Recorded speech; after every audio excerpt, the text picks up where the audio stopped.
Okay, uh, well that didn't work. But without further ado, let us get back into the world of Echo. So I believe any of these ones are the choices that we have. So all of these are Carl's route, Leo's route, TJ's route, and Flynn's route. I believe this is the very last one that we did. March 28th. Okay, so wow. May 23rd of last year. That's crazy.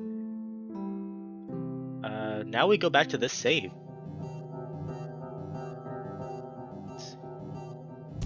Yeah, okay, so now we have to go with Jenna and Leo. I watched Jenna's tail disappear through the sagebrush. They headed down the same trail that I had used to get to Lake Emma. TJ! TJ did seem to head off in the direction where we were fighting, though I can't imagine he'd go into the lake. I should go with him to help find the lynx. I'm also a little worried about Leo. It's been a long time since I've seen him that pissed. When I get there, I find Leo leaning back with his rear up against a big boulder on the shore. Bittersweet memories flood in. The rock is almost as much as a staple of my childhood as the actual lake is. It's weird like that. Every memory I have of this place is dreamy and gold-tinged, but it always has a hint of sadness about it, no matter what the situation is. Jenna's standing in front of Leo, her arms folded as she talks to him. I can't see his face, but his posture is sagging and his ears are down, looking way older than he actually is. I stand back for a while, feeling awkward about intervening at this point. Leo occasionally shakes his head, then takes out his phone to look at it. I can see Jenna's getting annoyed, but then she says something and Leo turns his head to look back at me. I seize up for a second, but Jenna's beckoning me with her paw while Leo isn't looking. I start stumbling over the rocks toward them as Leo looks back at his phone and Jenna starts walking towards me. Just talk to him. He'll listen to you.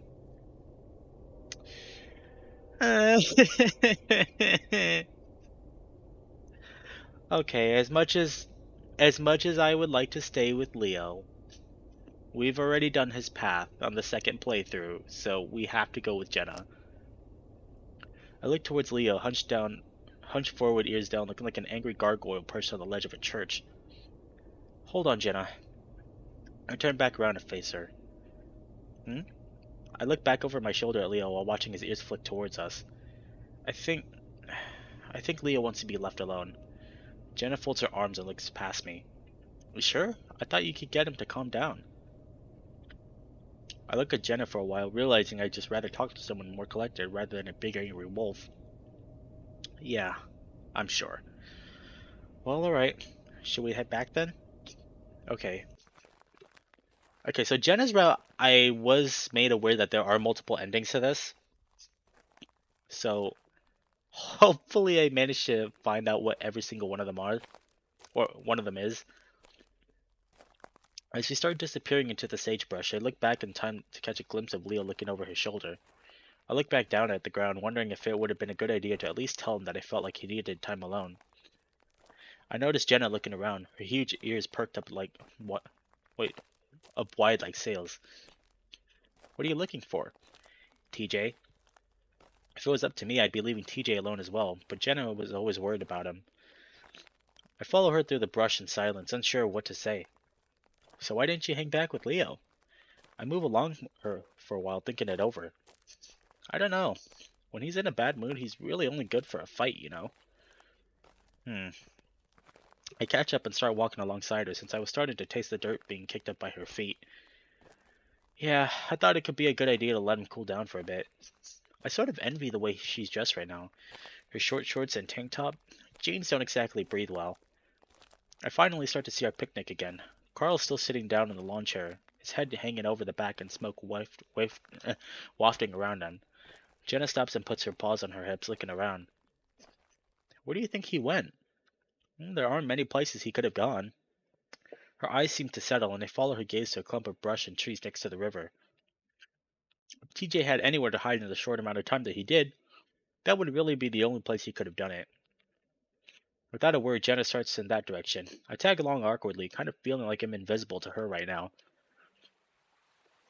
As soon as we break through the brush, we spot TJ. I watch as Jenna immediately goes to his side and sits down. TJ's ears perk, but otherwise he doesn't look up. After a while, Jenna wraps an arm around TJ's shoulders. I see him bristle up for a second, and Jenna says something to him that I don't quite catch. Finally, he leans in and hugs her, and I can hear him sniffling. I'm starting to feel like I'm intruding, and I start to back away, but Jenna sees me and jerks her head. Where are you going, Chase? Come here. TJ pulls back from Jenna and starts wiping his eyes. Chase? Yeah. I feel like TJ would be embarrassed to have me around, and he probably is, but Jenna's pretty insistent, so I moved forward to stand next to them. I was just telling TJ about the time we used to float in the river on the old inner tube. I smile and sit down next to Jenna, stretching my legs out. Do you remember that, Chase? His voice is strained and a little crackly, but he seems to have things under control now. Do I? Always thought it was ridiculous to use one of those things when you could just float on your back. Sorry, we're not all living floaties, Chase. Oh my god. It's the Echo theme. And for the record, I love this theme that they went with. We all sit there for a while, and now it isn't as awkward. I feel like if it were just me and TJ, things would be a lot more tense. Jenna has a way of making things feel natural and easy. It's like her confidence is a shield to all my weird, awkward stupidity. I hear TJ shift and sniffle as he wipes his face again. I'm sorry, guys, I didn't mean... Nope, you stop right there, TJ. He does stop. It's hard not to when she has a tone like that. Flynn is an absolute dick. Never let him affect how you feel about things. He only thinks about himself and how he feels. Right, Chase? I feel like this is just a little bit unfair to Flynn. Yeah, he was pretty selfish, but he did care about other people. At least I think he does, even though he hardly ever admits to it. Probably best to agree with Jenna right now, though. Yeah, he's just not thinking straight right now. I think coming here might have been a bad idea. That really shouldn't matter. In fact, we probably should have gone to the lake. What happened happened, and there's not much we can do about it. Letting it absolutely rule our lives like this to the point of preventing us from getting to where we want to go. That's pretty messed up. We all went through it and it was awful, but we stayed friends and here we are. Maybe we should celebrate that instead of accusing each other of bullshit. Yeah. Of course, what Flynn had been saying wasn't complete bullshit. None of us really know exactly what happened, except TJ. I didn't have any reason to come here, and if I had the same mindset as Flynn, I would have never had. Never would have. TJ glances over at Jenna. How are things with you and my family? Same as it's been for the past 5 years. I don't know. Maybe you could try. Jenna sighs deeply. Oh, I'm sorry, I didn't mean... No, TJ. It's fine, it's just... She seems to be thinking hard about what she's going to say. Man, the things that Jenna could say about her family. Too many bad memories about that. That family is completely broken. Like, there's no fixing it. Going back there would just mean trouble. I've learned my lesson. With Adam and Dad gone, it's just my mom and Jeremy now anyway. Not much of a family to go back to. Oh, has your dad not... Has anyone seen him since?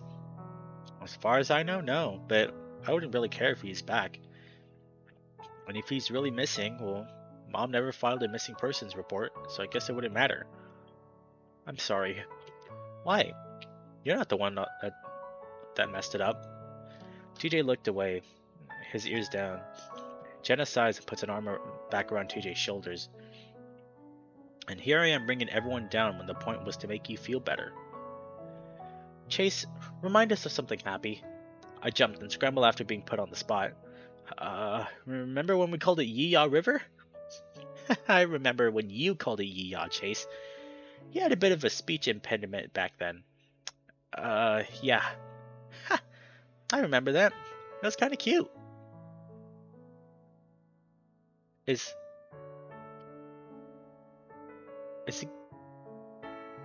the game trying to tell me something? What? What? Wow. It's quiet for a moment, then then Jenna gives TJ a little nudge. So how's school going, TJ? It's not bad. I got accepted into the athletic training program, which is really cool because they're really selective. I think I'm one of the 20 that they chose. Whoa, that's fantastic, TJ.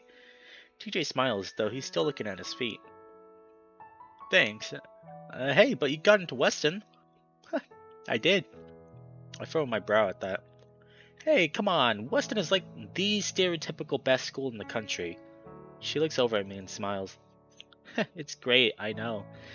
So, just a lot of stress. Sometimes I'd like to get a break. That was a little surprising to hear from Jenna. Usually she was so energized and had a get-her-done attitude about almost anything. That's why I assumed she got into Weston in the first place. Maybe you should take a break then. It's kind of up to you, isn't it? Just because I want it doesn't mean I need it. Hey Deej, weren't you wanting to go hiking while we were here? Yeah, I know things are a bit bad right now, but it could be fun to go. Of course, TJ, I was planning to go with you anyway. How cool! At that point, all of TJ's gloomy demeanor disappears, his tail quirked and his ears raised up. Jenna looked sideways at me meaningfully. Yeah, definitely didn't want to do that.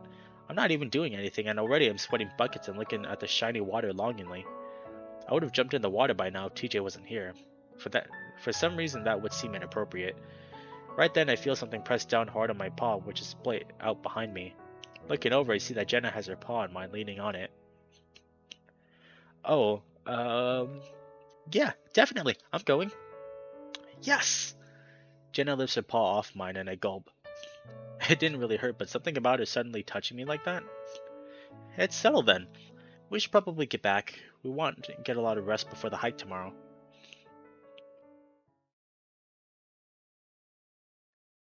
Oh wow, already Tuesday.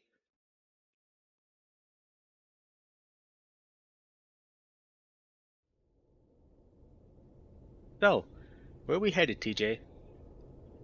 TJ so Jenna sounds like she's in a much better mood than yesterday. We all are, really. The canyon, Echo Canyon more specifically.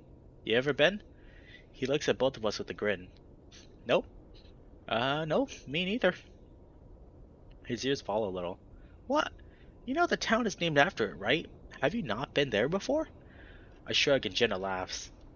Because you have to walk through 3 miles of snake-infested desert to get there. That makes me bristle because there are definitely snakes here. I can't help but scan the brush. You really shouldn't worry about that. They're more afraid of you than you are of them. And they do have a rattle, so just listen for it. Jenna grins and looks straight at me. Yeah, you're right. The most dangerous animal you'll find on these paths is the blonde. An involuntarily shiver works itself up my spine. Jenna! TJ frowns. That's even less likely, Jenna. Great, now that you said that, I'm going to be up all night for the rest of the hike. You're welcome. Alright, let's get going. We want to make it to the top by noon. A few hours in and TJ's quite a bit ahead of us. I feel a little bit bad about it, but I think he likes it that way. Probably wants to think after yesterday.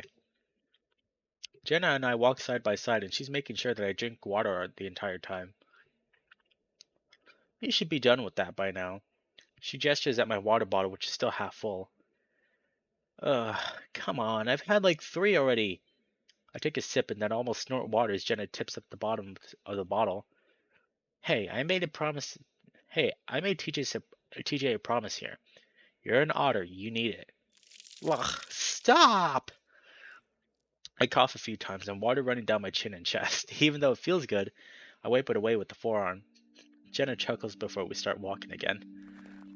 Actually, you really don't need more water than me or TJ, as he could tell you.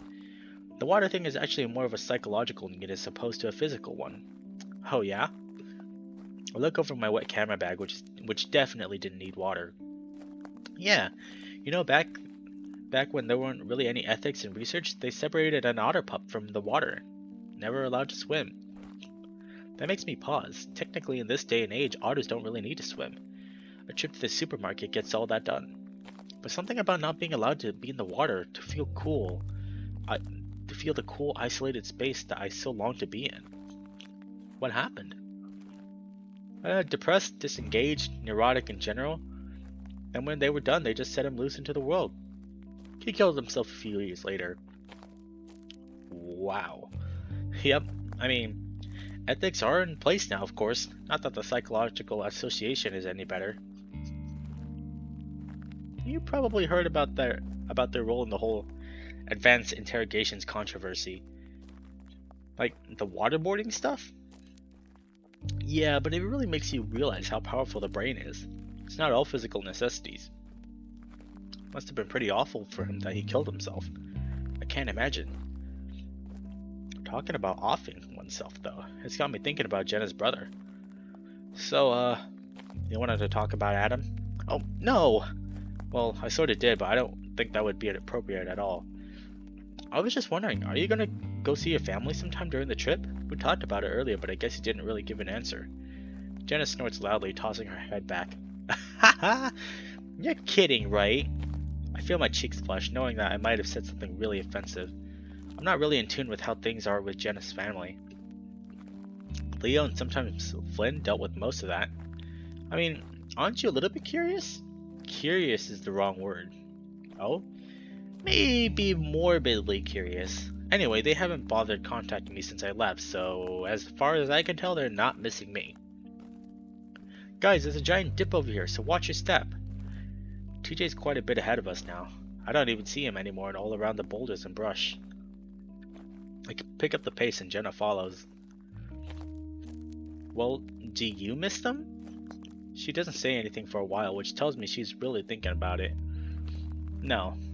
She says it finally, surprising me with her bluntness. At least not my mom and dad, not even Adam. Really? Jenna shifts around and she grabs another water bottle out of the backpack and hands it to me. Adam, he had problems. Mom and Dad fucked him up, of course, but he took it out on me. He did some messed up stuff. I debate whether or not I should ask what exactly that messed up stuff was, but I'm way too scared of what it might be.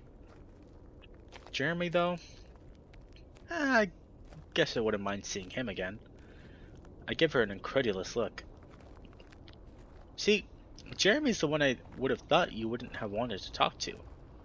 Yeah, now Clint is the one that fucked up Jeremy, but he really was a good person before then. Jeremy was, for as long as I can remember, a loyal dick. A royal dick. A bully to me, TJ, and Carl. Along with Clint, he terrorized our childhood. That is until Leo showed up.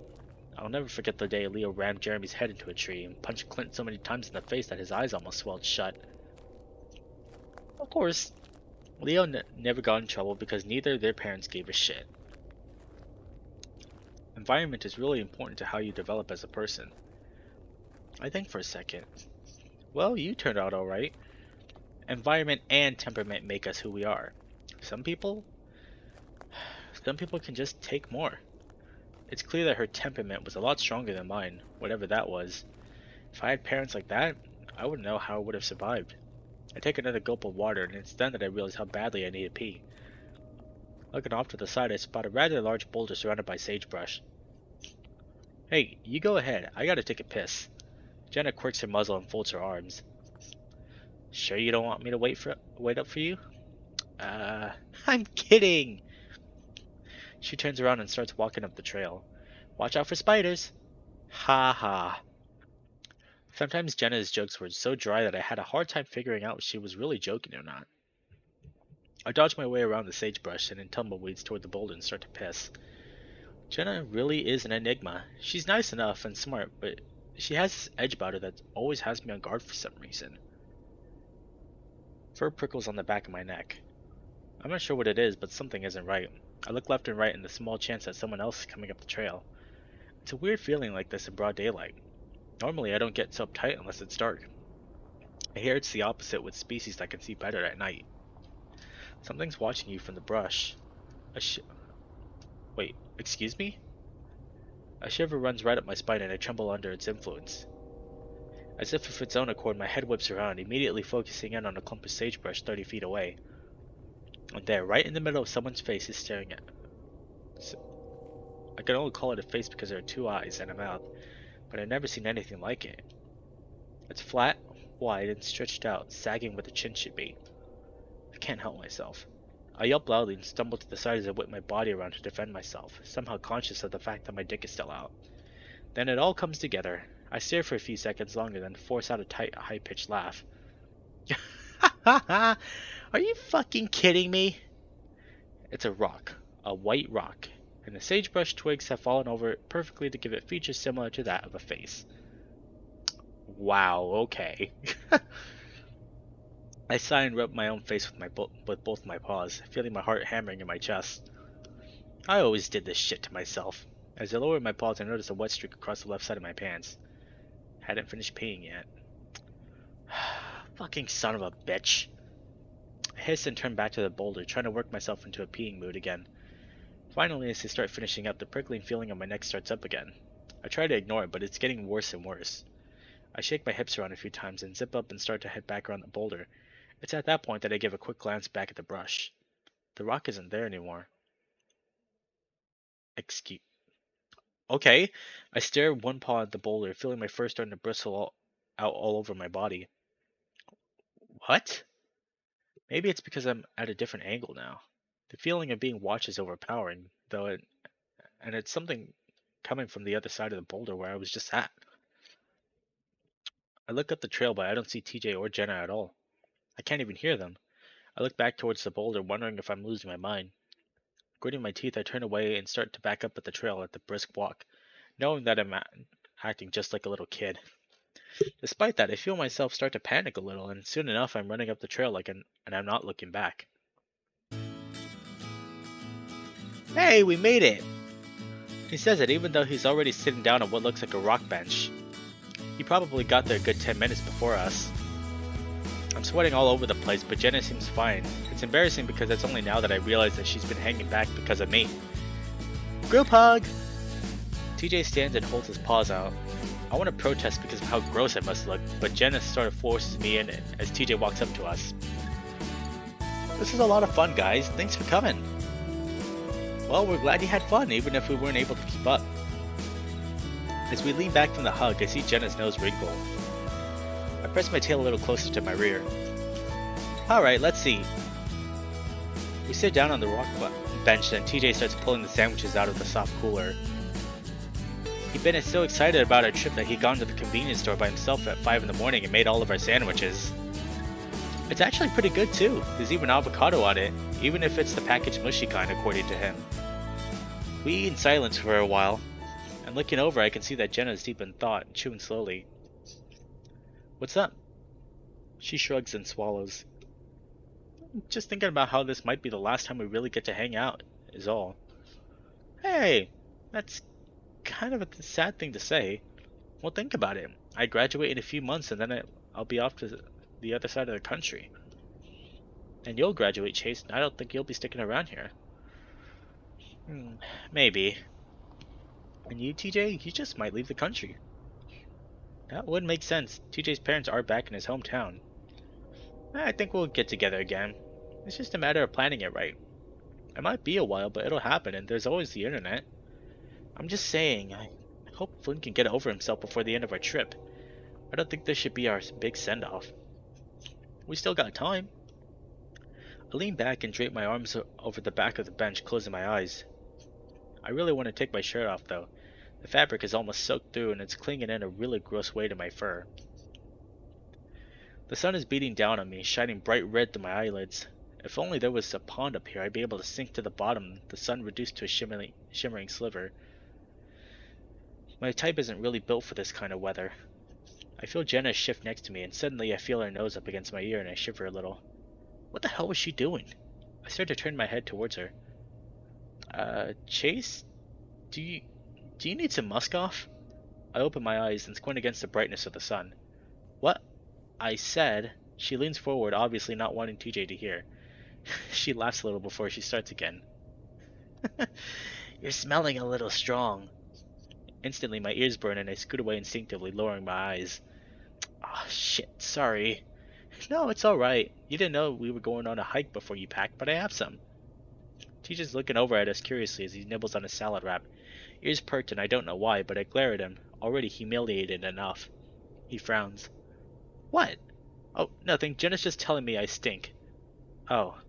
Jenna laughs and then reaches over to her backpack and opens the top zipper, talking in a normal voice now.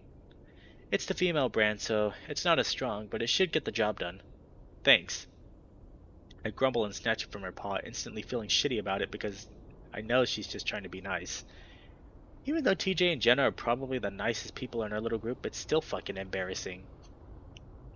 I'd actually prefer Flynn's ribbing right now. I stalk off around a large bush and pull down my pants. The can is pink and covered in flowers. Great. I grab my tail and yank it before giving my ass a good liberal dose of girl smells. Ha ha ha! Oh, that's funny. Of course, if I'd known that I'd be doing anything so sweat-inducing, I would have brought my own boy-smelling brand. But I'm stuck with this, smelling like a girl in front of Jenna. Guess it's better than nothing. As I come back around the bush, I can tell something's off. TJ meets eyes with me, then quickly looks down, frowning. I glare. I'd honestly be happy if he just joined in with Jenna and laughed at me instead. She's buried in her phone right now, which is annoying since she told us before the hike that phones weren't allowed. All done? She doesn't even look up, but points at the bag with a foot. Go ahead and stick it back in the bag. I sigh and bend over to shove the can back in, then I notice that it's been zipped closed again. Without thinking, I zip it back and widen the gap and immediately find a big furry orange and black spider glaring out at me from the bag. I scream like a fucking girl and jump, dropping the can, stumbling back, and falling flat on my ass before tripping over some rocks. I land on my tail wrong and it sends a jolt of pain up my back. Jenna, who already started laughing at the moment I screamed, puts a paw to her muzzle. Only one though, because the other's holding her camera phone and she's filmed the whole fucking thing. Oh god, are you okay?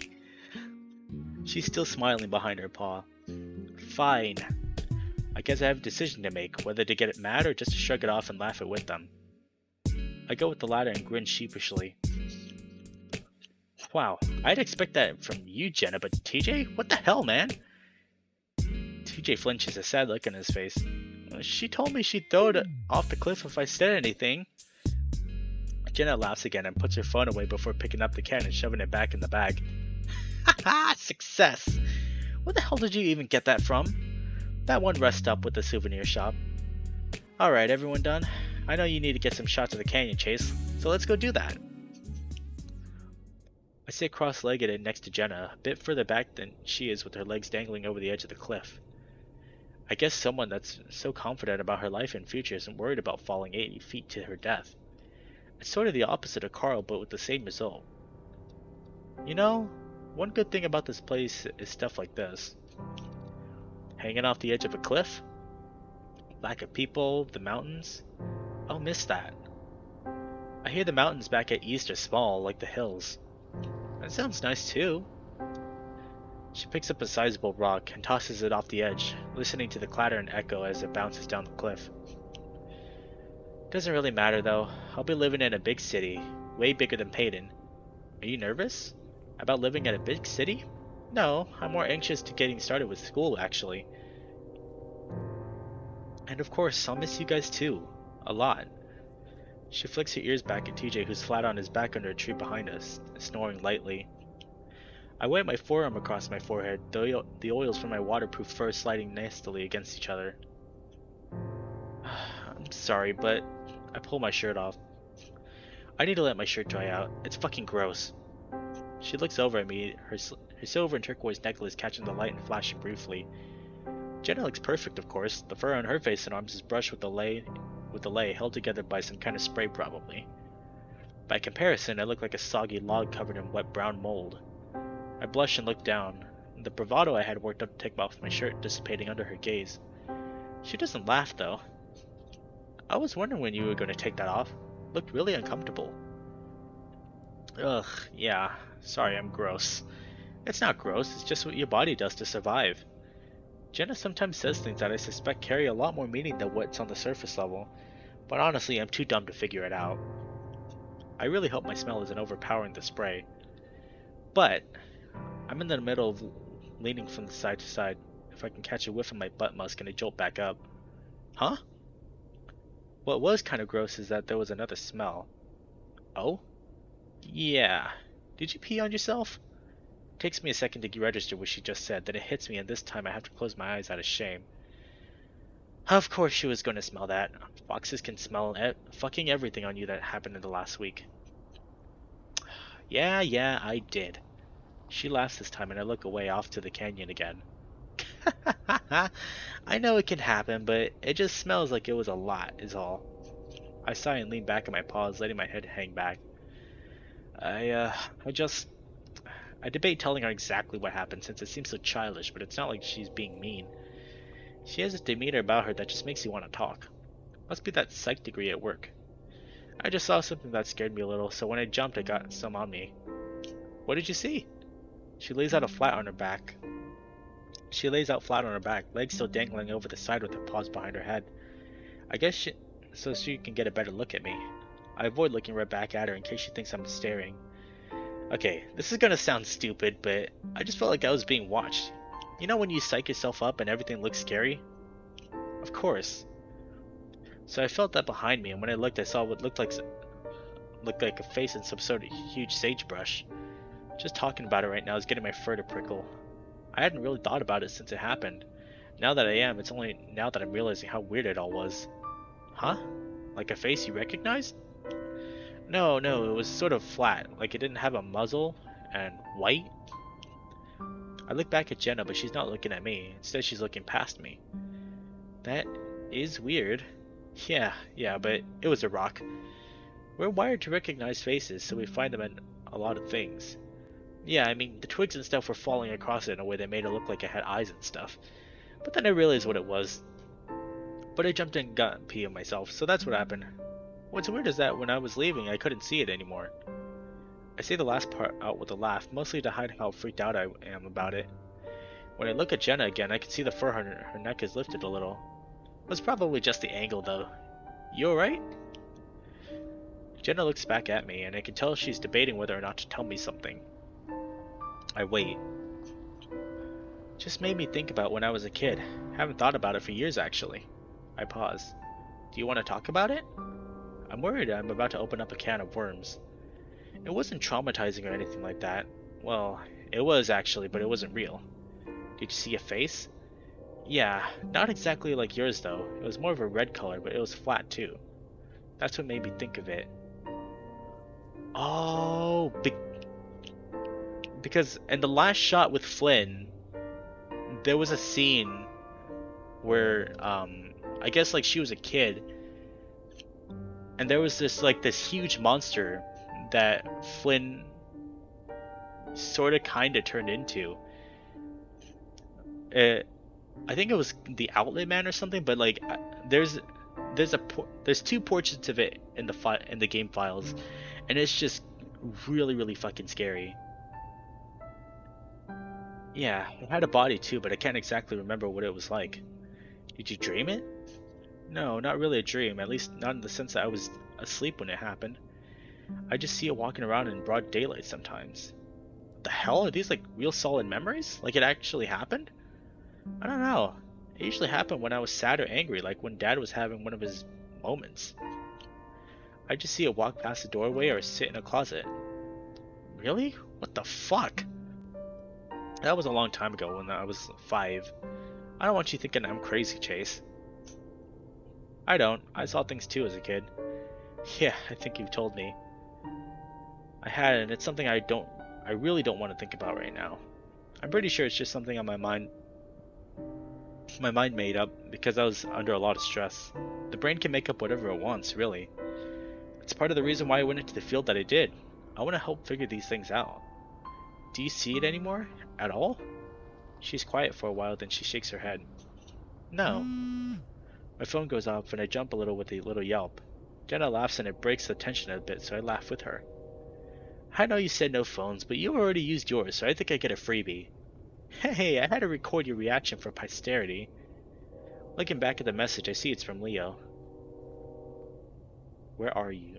I stare at it for a second. It seems a little short. Usually Leo throws in cheesy emoticons for everything. When he's not angry, of course. Jenna notices my expression. What's up? It's just Leo.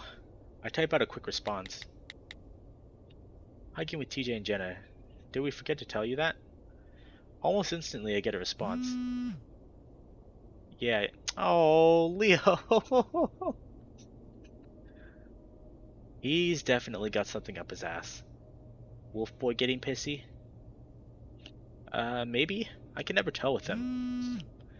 Jenna's phone goes off then. Ah, speak of the devil. Since it seems like she's inviting me, I lean over to read her phone. What the hell? I feel myself getting a little bit angry. Eesh. Okay. Leo, you need to chill, okay? And that's coming from me. Leo's gotta chill. The fuck is his problem? Jenna gives a little playful smirk as she sits up and puts her phone away without responding. Aw, he's jealous. That gets me flustered for some reason. You think so? That, and he probably wants us all to hang out together, which we should, but we need some time away before we give Flynn another chance. Anyway, we should head back. If we start now, we can grab dinner at the diner by 6. Jenna gets up and goes to wake up TJ, but I'm sort of lost in thought. I feel bad for Leo. Is he mad at me for not talking to him by the lake yesterday? After being out in the desert for so long, it feels absolutely amazing to be sitting in an air-conditioned diner. Having already ordered our food, I lean back against the booth, my eyes feeling a little heavy. So, thanks again for going with me, guys. It wouldn't have been as much fun if there wasn't anyone to share it with. Of course, TJ, I had a lot of fun too. I put in my affirmative as well, grinning. And sorry you guys had to put up with my slowness and smell. Ugh, stop apologizing for it. It's like your species is against your own kind. I'll be sure next time that we don't do such a long trail. If there is a next time, I hope there is. Maybe. There's not exactly much to do out there. The thought of hiking again makes my knees weak, but I don't say anything. So Chase, I have to ask, have you been dating around Pueblo? That question takes me by surprise and I pause, looking at Jenna. TJ looks surprised as well, but looks at me curiously. It's been years since you and Leo were together proper. You two were pretty outspoken in your social media pictures. TJ stirs some from his initial shock at the topic shift and nods, speaking up. Yeah, in comparison to back in the day, you've been pretty quiet on that front. I feel myself cringe inwardly in remembrance of all the kissing selfies and cheesy song quotes we'd post. Leo did most of it, but I was by no means innocent. As of late, I haven't really posted much. Most of the people who are still on my timeline just rant about political stuff. As the two look on expectantly, I feel myself shift in the diner seat uncomfortably. Well, not really. Oh? Yeah, I guess after a relationship as long as Leo and I's, I've been kind of just been focused on, adulthood. Adulthood is difficult, a reasonable thing to keep you occupied. Oh boy. Truer words have never been spoken. TJ nods with a broad smile, his big ears flopping a little. Well, have you engaged in anything more casual since? I feel myself blanch a little before recombobulating. TJ looks just looking a little confused, thankfully. I downloaded one of those gay apps for meeting guys. All it really does is make me feel like crap, though. I look sidelong around toward the links beside Jenna. He gives me a curious look. People on there can be pretty speciest. I see a lot of it. No muscly dads, no otters, and no must types. Oh, that's just that's just Grinder, dude. Holy shit. That's just Grinder in a nutshell. I met up with a few guys, but it was all pretty awkward and it didn't go anywhere. Most didn't look like their profile picture. Ah, that's awful. I can't imagine putting yourself up for that sort of thing. He pauses, then quickly holds up his paws defensively. I mean, meeting someone you like and then love organically, I think is the word. It's important. Well, Chase here doesn't have that luxury. According to a study I read, about one out of every 25 people are gay. Then the chances of both parties having mutual attraction lowers the compatibility chances even more so. The online component is almost a necessity depending on one's region, Echo seeming to be the bizarre exception. I see TJ's face shift to a guilty expression. The gray feline muttering a quiet "oh" before taking a long drink of water. I uninstalled it when I visit my parents over Christmas. I did eventually reinstall it, but I guess I haven't looked around it much since. I think you should check back into it. I'm actually a bit curious as to what results you get in Echo. Oh, Oh, so that's what that app was. Okay, so I remember there was an app on Chase's phone, and like you could see like a bunch of different people on there. Like I knew it was a hookup app, but I just never really understood the context of that. But now I do.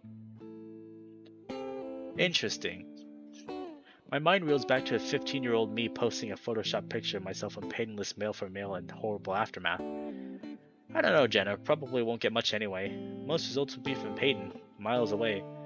Plus, I'm pretty sure I already know the result is going to be a certain shirtless Skyla. Honestly, I hate to sound like one of those podcasts, but something has to be in the water here. First Flynn, then Leo, then you. I watched all of you grow up and turn out gay.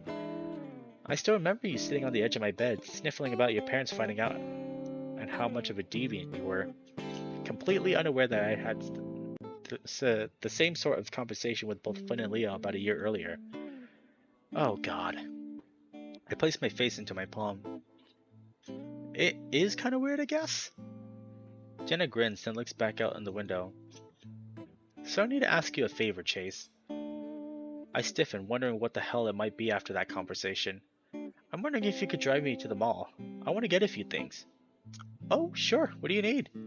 Jenna hesitates, and for the first time today, she's the one that seems embarrassed. Well, in Pueblo, we don't exactly have a great comic book shop, even though it's huge. Oh yeah? I wouldn't really know. I never did go to that section of the mall. What's especially lacking is the manga section. I smile. I'd forgotten the way that after getting her first job, I'd drive Jenna to the mall once a week, and she'd buy her favorite manga. Jenna's still not looking at me, but I grin. Yeah, it'll just be like when we were in high school. Have you been keeping up on all those series?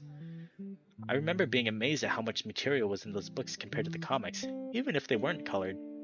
Jenna looks back at me and I can see that she's a little relieved. Did she think I was going to make fun of her for it? I keep up with it online mostly. This is more for old time's sake. Believe it or not, that mall has some of the happiest memories I have at this place, aside from Leo's house. Of course I'd believe that. I guess there are a few special edition volumes I want to get that they might have. I was always surprised with what they were able to bring in. Well, that's cool. I watched an anime since I last saw you. Oh, really? What was it? I can't remember. Icor... It was a long title, but it was about this old wolf guy that becomes a samurai. Icor... Yeah, I can't even pronounce that. She says it quickly with what sounds like to me a perfect accent. Maybe? I mean, that sounds about right. Jenna makes a face like she swallowed a lemon. It is. It's the only Wolf Samurai show I know. You gotta watch some of the older stuff. Animes these days is just, no? Well, we need to do that too. One of these nights we're going to Marathon Ganbei Nay. The hotel Wi-Fi is good enough for it, I think. It's got this sort of Western-style medieval atmosphere to it. While I never really watched anime, even if it is itchy, whatever it was, wasn't bad. The idea of staying up late with Jenna watching old foreign cartoons sounds like a lot of fun. Wanna join us, TJ? TJ looks up from his phone. Huh? What? Do you want to watch an anime with us? Sure. Why not? Hey, no phones. I tease him, reaching for it and take it from him. I thought that was only for the hike. I glance over the screen, expecting to see some Christian social group or something, but instead it's a text start from Leo. Yo, Tej, where you at? Hi, Leo, we're hiking. You going somewhere after that? Yeah, the diner. You want to meet us there? Is Chase going to? Yes, he's here. Oh, why did we read it? Are you reading my text? That's really rude. I look up at TJ, who's glaring at me from across the table. I look back down at the phone. Alright. Oh, shit. Leo's coming? Yep, he's been messaging me all day. Jenna and I look at each other, both of our brows raised. What? But that's when Leo's van pulls up in front of the diner and I hear Jenna sigh loudly. Leo's bulky form bounces out of the truck, doing a little jog up to the diner. The bell to the door rings as Leo walks in, all smiles. Hey, Leo. Hey, TJ. Leo immediately squeezes into the booth next to me, almost sandwiching me in between him and the window. Chase, what's up? He wraps a big arm around my neck and yanks me roughly into a hug, forcing a little squeak out of my throat. See, this is how it should be. We came here to hang out, not to break up into little groups and fight. That was Flynn's fault. Jenna says it quietly, eyeing Leo's arm around my neck. Yeah, well, I'm gonna get him to apologize. Things take a bit of time, you know? Jenna doesn't say anything, instead of choosing to look over the menu, even though we've already ordered. You have fun hiking? Leo turns his goofy tongue out, a smile on me. I'm about to answer, but that's when his face changes and I see his nose twitching. You smell like a girl. His head snaps to Jenna and it's instantly obvious as to what he's thinking. Jenna, who's looking up now, just smiles sweetly, not trying to explain the situation at all. Leo tenses up, arm tightening around my neck, almost choking me. I forgot my musk stuff, so Jenna lent me hers. Leo looks back at me and I can tell he's trying to decide whether or not to believe me. TJ, though, for once, chimes in with something useful, cheerfully unaware. Yeah, it was pretty funny. Sorry, Chase. He looks at me apologetically, but honestly, I could kiss him right now. Leo relaxes a little, but his ears are still pointed straight up, a sure sign that he's still tense. Alright, well, next time you go, I'm coming too. Anyway, I'm planning Carl's birthday tomorrow. What? But that's like a month away. Yeah, well, there's not much else to do. Jenna leans back in her seat and folds her ears down. That's really short notice, Leo. Couldn't you have told us this before we came so we could prepare? Well, I was planning to do that today, but you guys took off without telling me. I don't have a gift. Leo rubs his face. We've still got time to do that. Just wanted to tell you what's up.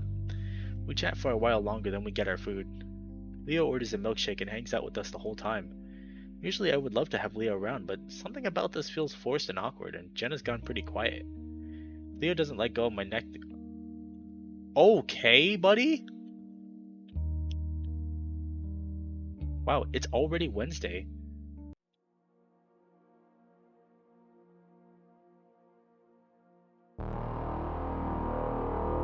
Oh, what is happening? Hey. He clutches a cell phone, the screen shattered and the metallic innards exposed. No texting, let's talk. But I can't. Have you decided on what you're gonna do after school? Don't worry about it right now. I've still got a few months to decide. Going to the bathroom? I'll be right back. Despite being shattered, the phone in his hand lights up. I see something flash on the screen. What? Excuse me? Hey boy, where you at? I miss you. Calling now.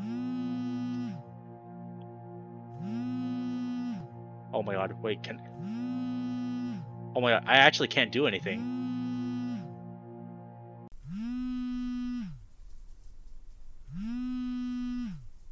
Okay. Well, that was something. Ah, fuck! I find myself panting, standing up right in the bed of our motel room. My phone is vibrating against the nightstand. Reaching over, I grab it and hit the answer button. My eyes still too hazy with sleep to read the caller ID. Hello? Hey. I catch a distinctive baritone rumble on the other end. Leo? That's me? You just waking up? I thought you were going to film for your project before we hit the mall. Squinting at the screen of my phone, I see that it's 9:02 a.m. Additionally, I realize that Jenna is staring at me from her bed, the covers up to her chest and her laptop in her lap. The sound of running water must mean that TJ's in the bathroom taking one of his legendarily long showers. I'm on spring break. I'm not really imposing too strict of a schedule on myself. Oh, excuse me. I yawn, trying to snap my focus fully back into reality. Despite having slept for at least 10 hours, I don't feel rested at all. Lazy otter. Alright, I just called you to let you college kids know that I'll be at the motel in about 10 minutes. Great. What? Nothing. Chase. What? I'm hanging up now. I need to put on some clothes. I'll see it. I set my phone back down on the nightstand and slide out of bed. Damn, okay. Okay. I think I'm now starting to see the slightly obsessive side of Leo. This is the side that my buddy Rocky was telling me. And this is, I think, was what Tiger was telling me as well. Still rubbing my eyes a bit, I dig through my duffel bag for a decent outfit. As I pull out a pair of khaki cargo shorts, I hear Jenna clear her throat. You're still dealing with sleep paralysis? Huh? You woke up swearing pretty loudly. I'm sure TJ didn't leap from his shower to check up on you. I feel a twinge of embarrassment. Oh, it wasn't paralysis this time, just regular bad dreams and such. Also, Leo will be here in 10 minutes, so you might want to get dressed. Huh. I see her type something quickly upon her laptop before shutting it. She slides it out of sight beneath the nightstand. I guess she doesn't trust the cleaning staff. Do you still see a therapist? Nah, I'm not sure the one in Peyton helped. And you know how things are at Pueblo. Everyone's got a mental disorder or something. It's trending and no one takes you seriously. That's just the stuff that Leo says. They have free counseling services available running out of the psychology department. You don't pay all that tuition money for nothing. You may as well just use it. Well, do you go? I slide an old T-shirt with Southwestern Adventures printed on the front. The red dye having faded to pink at this point. No, but I don't suffer from hallucinations, sleep paralysis, or night terrors. Please tell me that you are at least still taking your medication. None of that helped, so no. Chase. I catch the look that she gives me. It's different from her usual, almost paternal stare. Her brow is lifted and she sees more than just concern. A glimmer of worry present upon her face. I find myself turning away from her abruptly, as if I'd seen something I shouldn't have. Trying to keep myself busy with something, I take a bagel from my little communal sack of food on the table, eating it over a napkin. I can hear TJ at this point trying to dry himself off in the bathroom with a cheap motel dryer. It isn't exactly a full body machine like the ones back in Pueblo, so it takes forever. Especially someone furred like TJ. He turns into a damn poof ball after a minute in one of those things. Meanwhile, Jenna busies herself with getting dressed behind me. I don't know why this feels so awkward. Usually Jenna is the one person I can speak up with and not worry about this sort of thing. And there's Leo. Wolf Boy is here. Just a minute. I step over the bathroom door. Hey TJ, Leo's at the door. Hurry up if you can. What? Leo's at the door! Oh, okay, gosh. Sorry. I'll hurry. Glancing over, I see the door handle jiggle. It's still locked. Not very patient, is he? He never was. The knocking continues and I hear Jenna sigh. She moves from the corner of her bed to the door, unlocking and opening it. It's at this point I realize she isn't fully dressed yet, her body covered only by a pair of bra and panties. Leo starts to say something, but the words visibly catch in his throat as he realizes Jenna's state of undress. His jowls visibly thin along the contours of his muzzle, his auburn eyes flicking briefly to me, then back to the fennec in front of him. You said you'd be here at 9:30, Leo. What's your problem? Leo blinks. What is my problem? Why are you naked? Because you wouldn't stop pounding on the door and I didn't want to deal with the creepy guy at the front desk yelling at us. Now wait outside, like Chase said, just a minute. Poochie. Jenna shuts the door. I stare awestruck, Jenna moving back to her suitcase of clothes and rifling through it. Chase, oh. Chase, you want bring that snack bag with us to the mall? I think I have some peanut butter pretzels in there. It takes her only a moment for her to slip on her familiar black tank top and shorts. She sits back on the edge of the bed, taking a small comb from one of the drawers and grooming her head fur, despite the fact that it looks perfect already. TJ emerges from the bathroom, his fur not adequately combed and giving him a sort of lion's mane look that usually only punk guys go for. I smirk a little and I grab up the bag of food. TJ is frowning at me self-consciously. I thought we were all in a hurry. It's alright, TJ, don't worry. There's no need to rush. Don't we have to get Carl all his birthday stuff before the party this afternoon, though? Yes, but this is Carl we're talking about. He doesn't wake up until mid-afternoon. If we show up too early, he'll be too groggy to realize what's happening. That's true. I'm not really sure how I feel about the whole early surprise party idea anyway.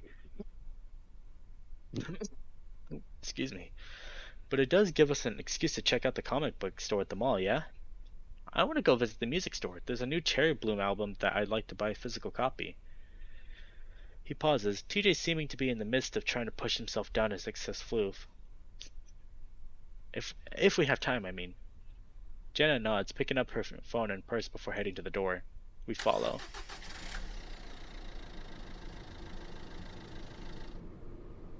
All I'm saying is that it's real stupid that you all drive all the way back here just to hang out with each other alone. Even Carl and Flynn are sticking together by themselves, eh? Y'all can do that when you three are not on break. Leo stares ahead, poking his tongue against the cheek, and against the inside of his cheek. Eyes squinted against the rising sun. His lecture is answered with resounding silence. Even TJ doesn't chime in.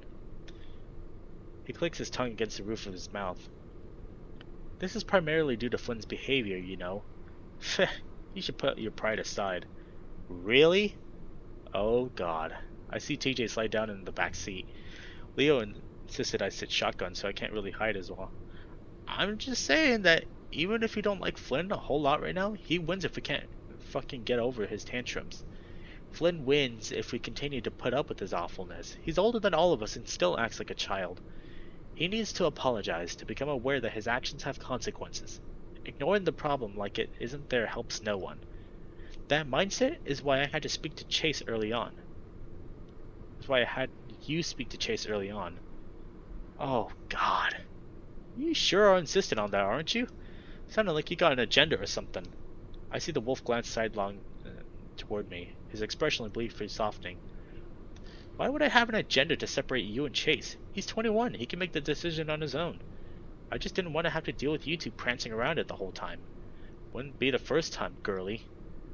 Jesus Christ, Leo, you need to chill. Holy crap. TJ is practically on the floor at this point. He's so far back down on his seat. Leo glances over at me again. I can tell by my lack of response it's starting to put him on the edge. Honestly, though, I have no idea what to say. You two have decided on your relationship status, right? It's been years, and you're still wearing that bracelet. Come on, let's not have this talk while we're all trapped inside a vehicle for the next 30 minutes.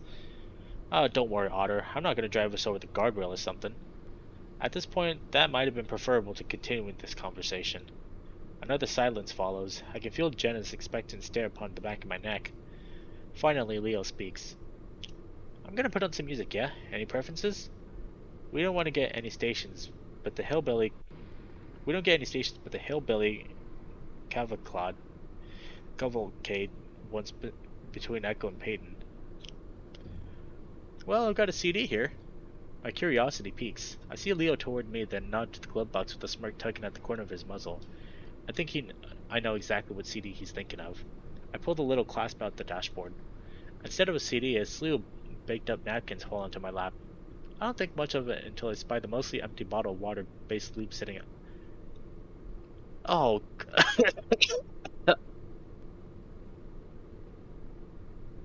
Oh, geez, that took me a second. Oh, gross. Ugh. Leo looks over and his eyes go wide. Puta madre, fuck! He makes a sound somewhere between a sigh and a nervous laughter. I forgot about that. Jenna cranes her head to see what the fuss is about. She lets out an amused grunt. That's nothing you haven't had your hands on before, Chase. Ugh. Leo's ears seem downright flushed at this point, pinned to the side of his head. Context is key, as they say, yeah? Don't worry, guys, there's a trash thingy back here. TJ unbuckles and reaches forward, collecting at least 9 balled up tissues in his paws. Oh,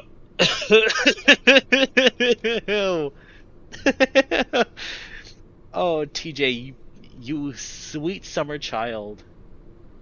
TJ, put those down. Oh, geez, that is actually disgusting. Holy shit. Sure is empty. It is Wednesday morning. We're like the only car back in the parking lot, though. Kinda spooky. I ain't afraid of no parking lot. Leo smiles, looking back at us as if waiting for applause. The only thing that scares me anymore is college debt. Makes me glad I'm not going to college then. Oh, don't say that. I catch up and walk alongside the others. It's strange seeing all these parking spaces completely unused. Why not? I mean, what if you wanted to make a career change? I'll join the army. That way I do want to get back into school. It'll be real cheap with the whole GI Bill. It's unsettling that that's the route so many have to take to get educated. Isn't like you got a nifty tribal association scholarship. I decide this is a good idea a good time to interject. I hope this place is actually open. We approach the door as Leo looking back at us. Moment of truth. He tugs on it once, it doesn't budge. Stupid thing. It says push. The wolf nudges the door open with one arm. Oh yeah, I know, just... TJ giggles. Huh. I remember this place feeling so much bigger as a kid. Nowadays it feels kind of claustrophobic. Might just be Pueblo spoiling me though. Oh geez, not very busy at all. Everything's shuttered. Internet shopping exists now, Tej. Oh yeah, I figured. It's just kinda sad, that's all. The Link steps off toward one of the closed shops, the perforated steel roller shutters allowing just enough visibility to peek in. This used to be the mask shop. I don't think Carl needs any masks, unless if he's got a secret bank robber in life we don't know about. Leo smiles lopsidedly. You know, he might actually want a Lucha wolf mask or something.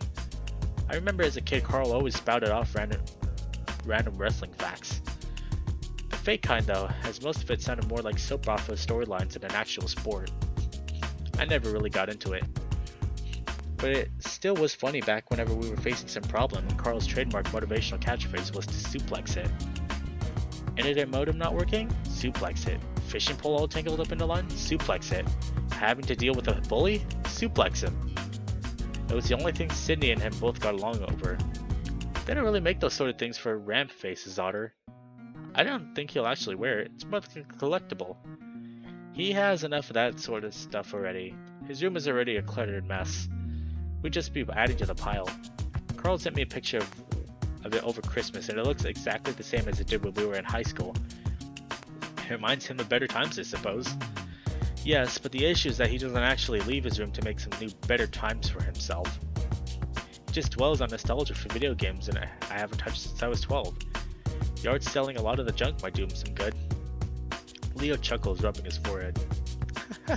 Happy birthday, Carl. Instead of giving you a gift this year, we're selling your shit. I see Jenna smile, letting out an amused huff before moving on. I realize TJ is still standing at the front of his closed mask shop. Hey, you coming? I see him bristle, startled from the thought and pulled back into reality. Oh, yeah, sorry, I just knew a girl who worked in here. Just hope that she's okay. I'm not really sure what to say in response to that as the feeling catches up with us. We pass through even more shuttered shops. Most of the pagodas are still open, but they're still manned mainly by really foreign dudes who are transfixed on their cell phones. I don't blame them either. In a place like this, the shift hours must drag on. I was fortunate enough to have a part-time job as a paid newspaper printer in high school, and it kept me pretty busy. Plus, I got to tell people that I worked for the city paper. Oh no, the music store is gone. That's probably the least surprising closure yet. I really like the physical stuff. My mom and dad sent me this vinyl record player for my birthday. My other dorm mates and I listen to it in the common room all the time. Teach, you a hipster now? I see TJ blink, turning to look at Leo a little wide-eyed. What? No! I don't know, gatito. Jerry Blossom is pretty underground. They're one of the top-selling alternative music artists of the 2000s. Alternative is just another word for indie. I bet TJ has an aesthetic blog. What? I don't even know what that is, but yes, it sounds like something TJ would have. Jenna covers her muzzle with her paw, stifling her snicker. Usually she's the one to put a stop to any TJ ribbing going on, but I suppose this is lighthearted enough to where she doesn't mind. It's okay, Tej. I enjoy having physical copies of things as well, especially now that I'm living alone at Pueblo. I don't have to worry about anyone going into my room and pawning my stuff. She says this so nonchalantly, but I remember how horrible and common a problem that was for her. Leo and Flynn helped her install a lock on her door, but then her parents just took the door itself away a week later. Jesus! I'm not looking forward to having to pack it all up to move to Weston though. I'll stop by and help you pack when the time comes. I say that with a bit more finality than intended, and it makes me feel a bit sad. It's like Jenna and I barely ever hung out when we had the chance, and now we might never again. That would be nice of you, Chase. Thank you. I force a smile and a nod. She perks a brow in my direction. As TJ and Leo have a back and forth about how many times the Lynx have been worn flannel, Jenna hangs back a bit to walk alongside me. Marcus, oh my goodness, hey! Oh, also, happy heckin' birthday, Marcus! I hope that you've been having an awesome day, man. Happy heckin' birthday, man. Lots of birthday wishes from this pleb. Bark. But yeah, I hope it's been going well for you, man.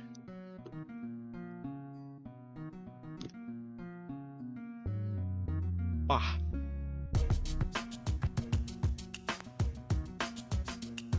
I nearly teeter over into a potted fern, though she manages to help yank me back by the wrist.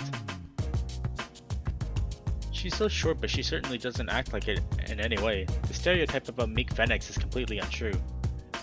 She wraps around my arm and my waist and gives me my side a bit of a squeeze, eliciting a small irk from yours truly. With a smirk plastered on my muzzle, I give one of her big old ears a flick. Something about this feels familiar. I'll be logging on VR chat soon. The reject shop starts soon and Corey's up first. Oh, that's right! Wait, hold on. The reject shop is tonight? Holy crap! I'll have to see if I can hop on as well. Hopefully I can get on before we end stream tonight. Because that will definitely starts in an hour. Gotcha. I might be streaming a little bit more than that, but I'll definitely have to stop on by if I hop on again tonight. Which, you know, most likely I should, because I mean it's VR chat. I can't ever resist a night without VR chat.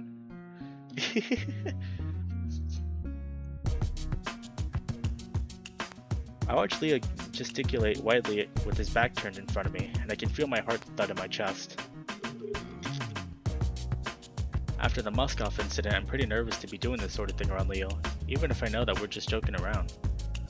Oh, damn it. She lets go of my waist, pointing ahead. Sure enough, Birch Fire Comics is completely gone, the interior dark and empty behind the chain-like roller grill. She sighs, crossing her arms over her chest. Her turquoise eyes shift sideward. Aw, shit, that sucks. I'm sorry, Jenna. She straightens up suddenly, then walks ahead of me. I'm gonna go with TJ and find him a bathroom to wash his paws. I see her walk up beside the two in front of us. She nudges TJ, saying something to him and Leo before they move off in the direction of the food court. I can't believe TJ's only about 20 years old at this point, and still getting babied by her. Leo's left standing there, his paws in his pockets and his face devoid of expression. He looks back at me, putting on a tepid smile. Wanna go check out the family plex? I shrug non-committedly. You guys said it yourself, there's no rush. I'm hit with the realization and I furrow my brow up at him. You heard that? He just maintains a smile and beckons me along before turning. We're currently setting up for the party tonight? Gotcha. Yeah, I'll have to see if I can stop by. Most likely I'll be on, so I'll be able to stop by. What? Sorry, my dogs are going absolutely nuts in the background. No. Despite being open, the plex certainly doesn't look like it should be. The carpet is musty, everything smells like mildew, and the game machines are decades old, and the roller rink is scratched up to all hell. I made my birthday party at my house. Oh, alrighty. Well, be sure to give everyone a big hug for me. And again, happy birthday, man. I hope that the party goes really well tonight.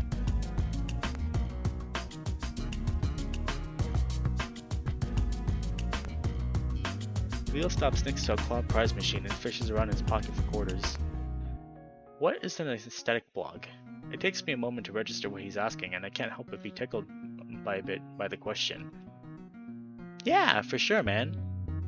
I hope it goes well. Darkin's coming tonight? Oh, really? You know, I need to see Darkin again. It's been a hot minute since I've seen him. I miss hanging around him. We definitely need to reconnect as well.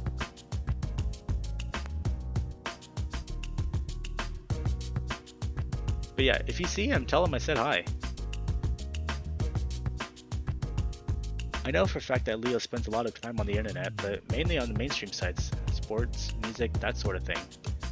It's like an ongoing online page that you update with stuff that sort of corresponds to a mood or feeling. He slides 2 quarters into the machine, then grabs the control stick. A few lights in the machine begin to glow and flash moving in a pattern around the glass window. About half the bulbs are burnt out. Oh, I have one of those. You do? Yeah, but it's mainly porn though. He makes a lewd jerking motion with the control stick, and I'm put at the slight unease that nothing in this machine is meant for children. Oh, it was noted, not nothing. Yeah, for sure.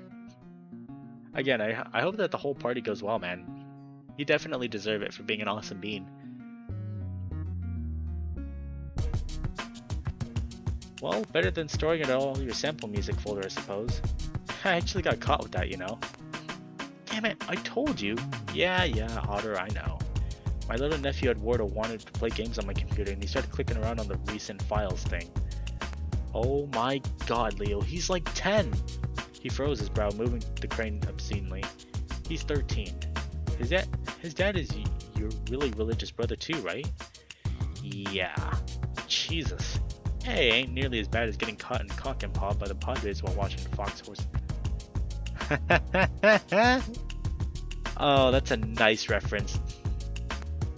Any of us that's been in this fandom, like, at least for a year or so, already knows what this is referencing.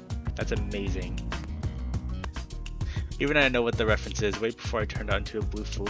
Like, for me, like, I think it was, like, a year until I found out what it was, but that, again, that is a very, very funny reference. I love that. I cringe covering my face. Hey, look. I pull my paws away from my face to see Leo point to something in the machine. I squint, and in the midst of the puzzle cubes and spinner toys, a boxed Lucha Wolf figure rests. Leo shifts his gaze towards me and grins. I see him navigate the crane in perpendicular with the box of breast. He hits the lowering button. Hold on.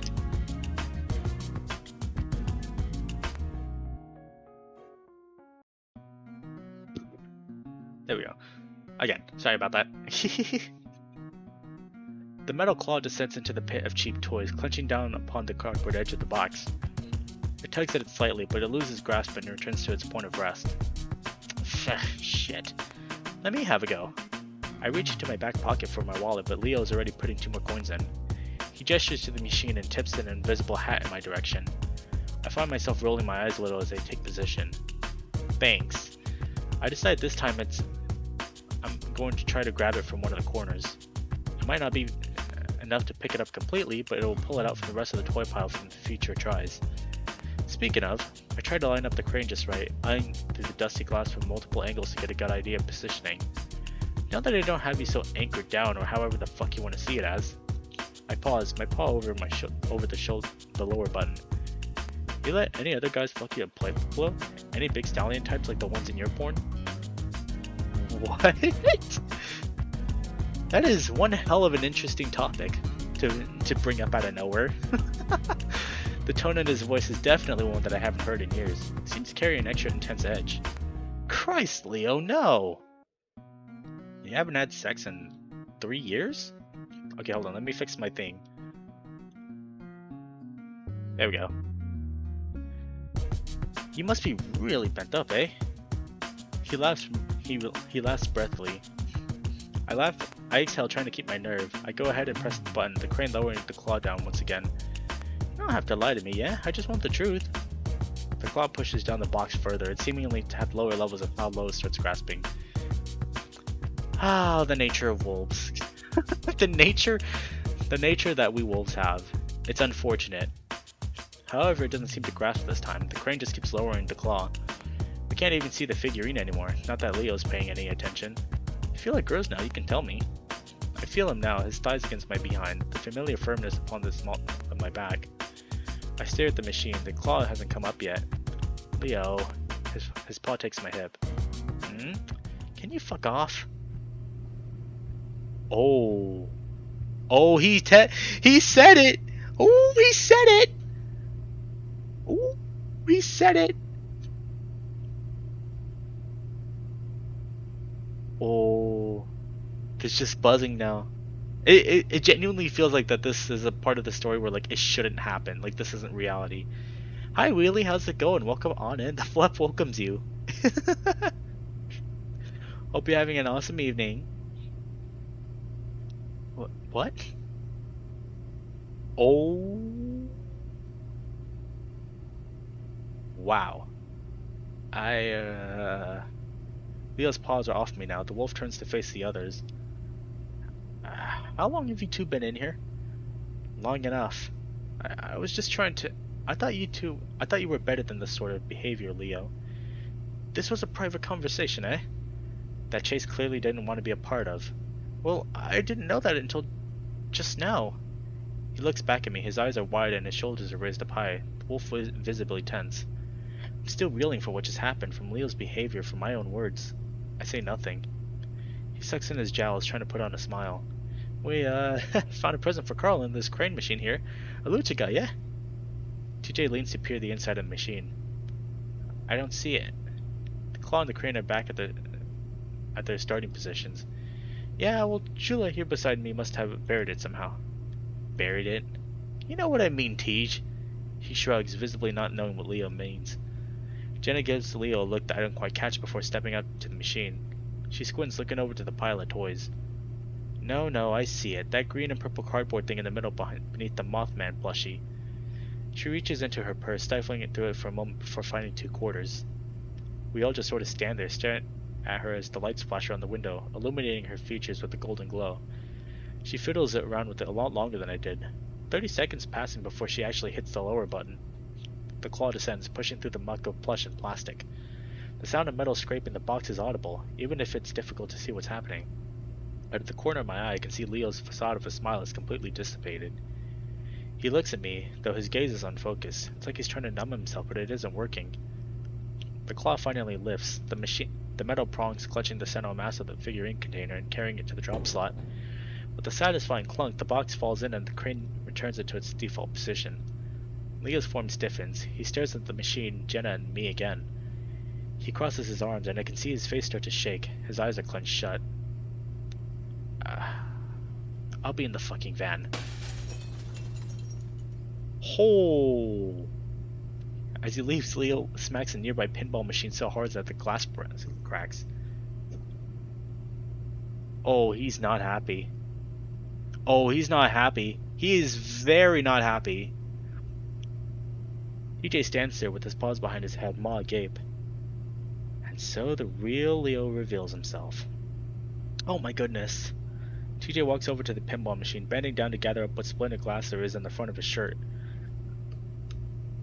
I watch Leo trudge off around the corner, though I can still hear the heavy footfalls for a while after. I wait for a bit just to make sure he's really gone. Jenna, meanwhile, steps up, handing me the box figurine. So, is there a crappy boardwalk game that you can't beat?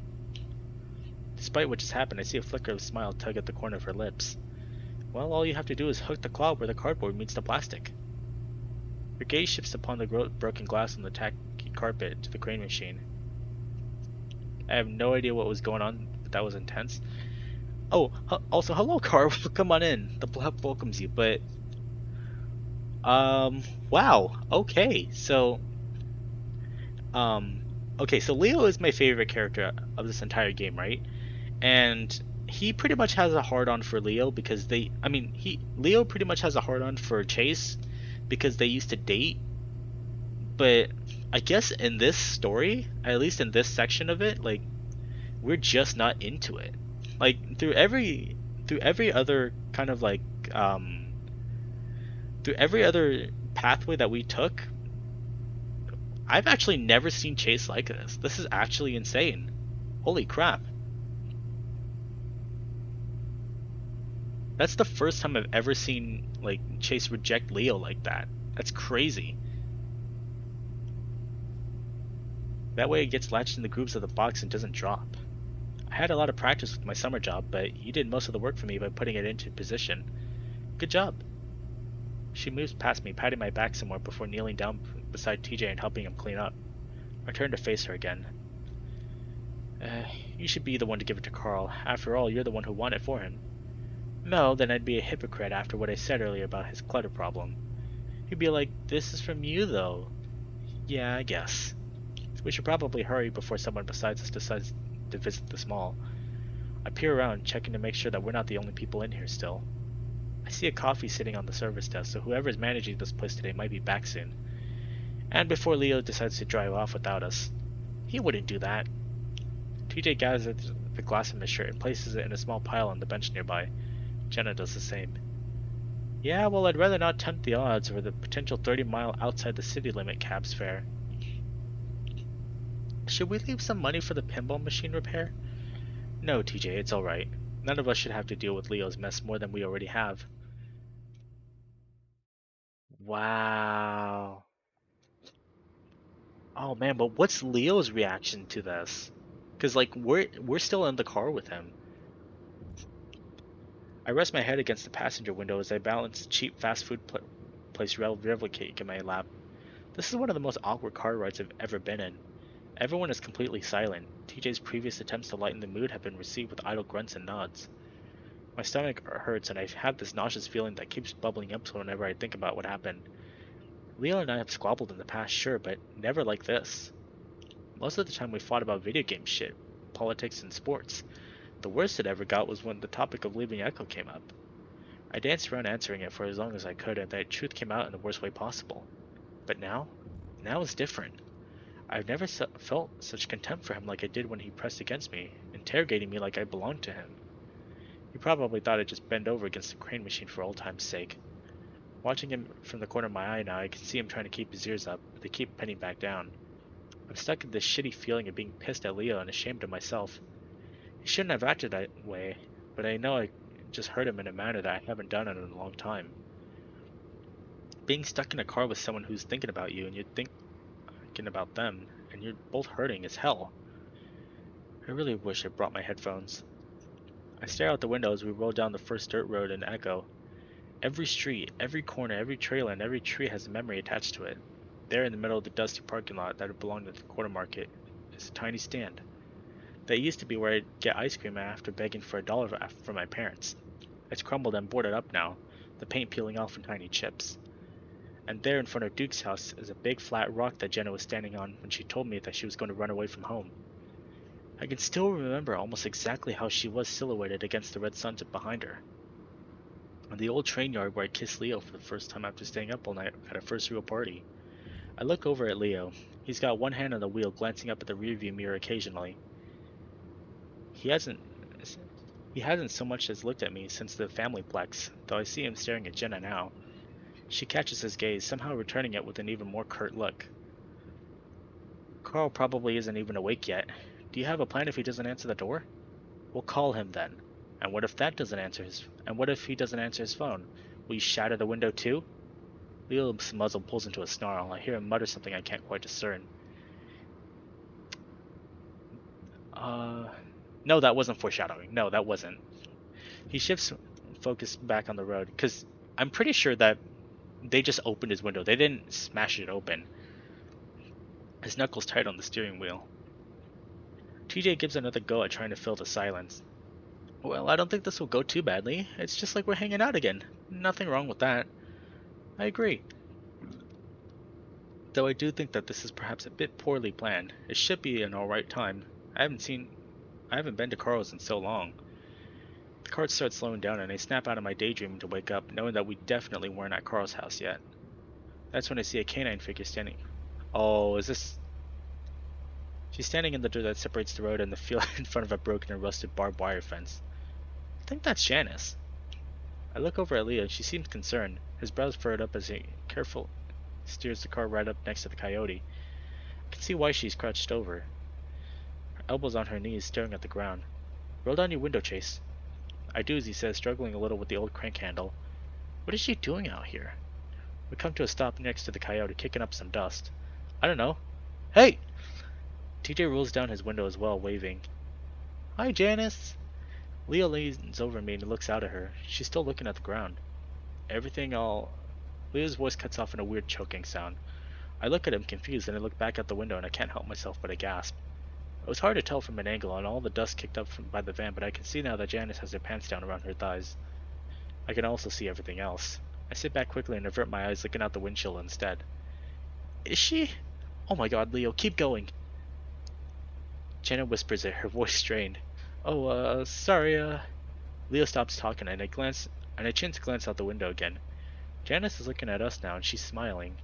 It's a weird smile because it isn't touching her eyes. It's unnerving. Leo stares back. Leo, let's just go. He heads out the side of my mouth, staring at the windshield again. He seems reluctant to, though, looking concerned. Janice, do you need some help? His tone is one that you might use on a toddler or a crazy person. I don't hear her say anything except maybe a grunt. Leo bravely keeps trying, though.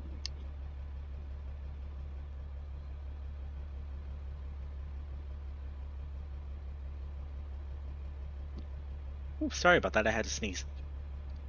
We can give you a ride.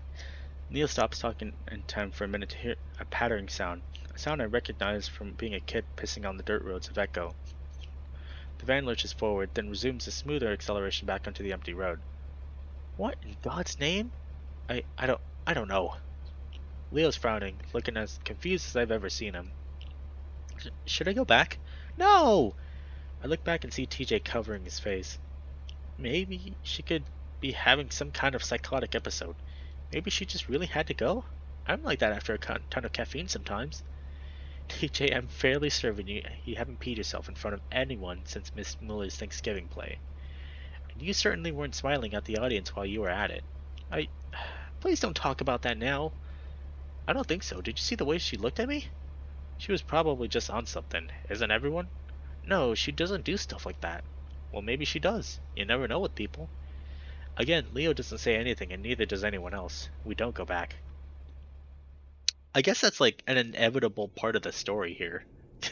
Like, it's such a weird, but really small, like, indication that there was something wrong with this town.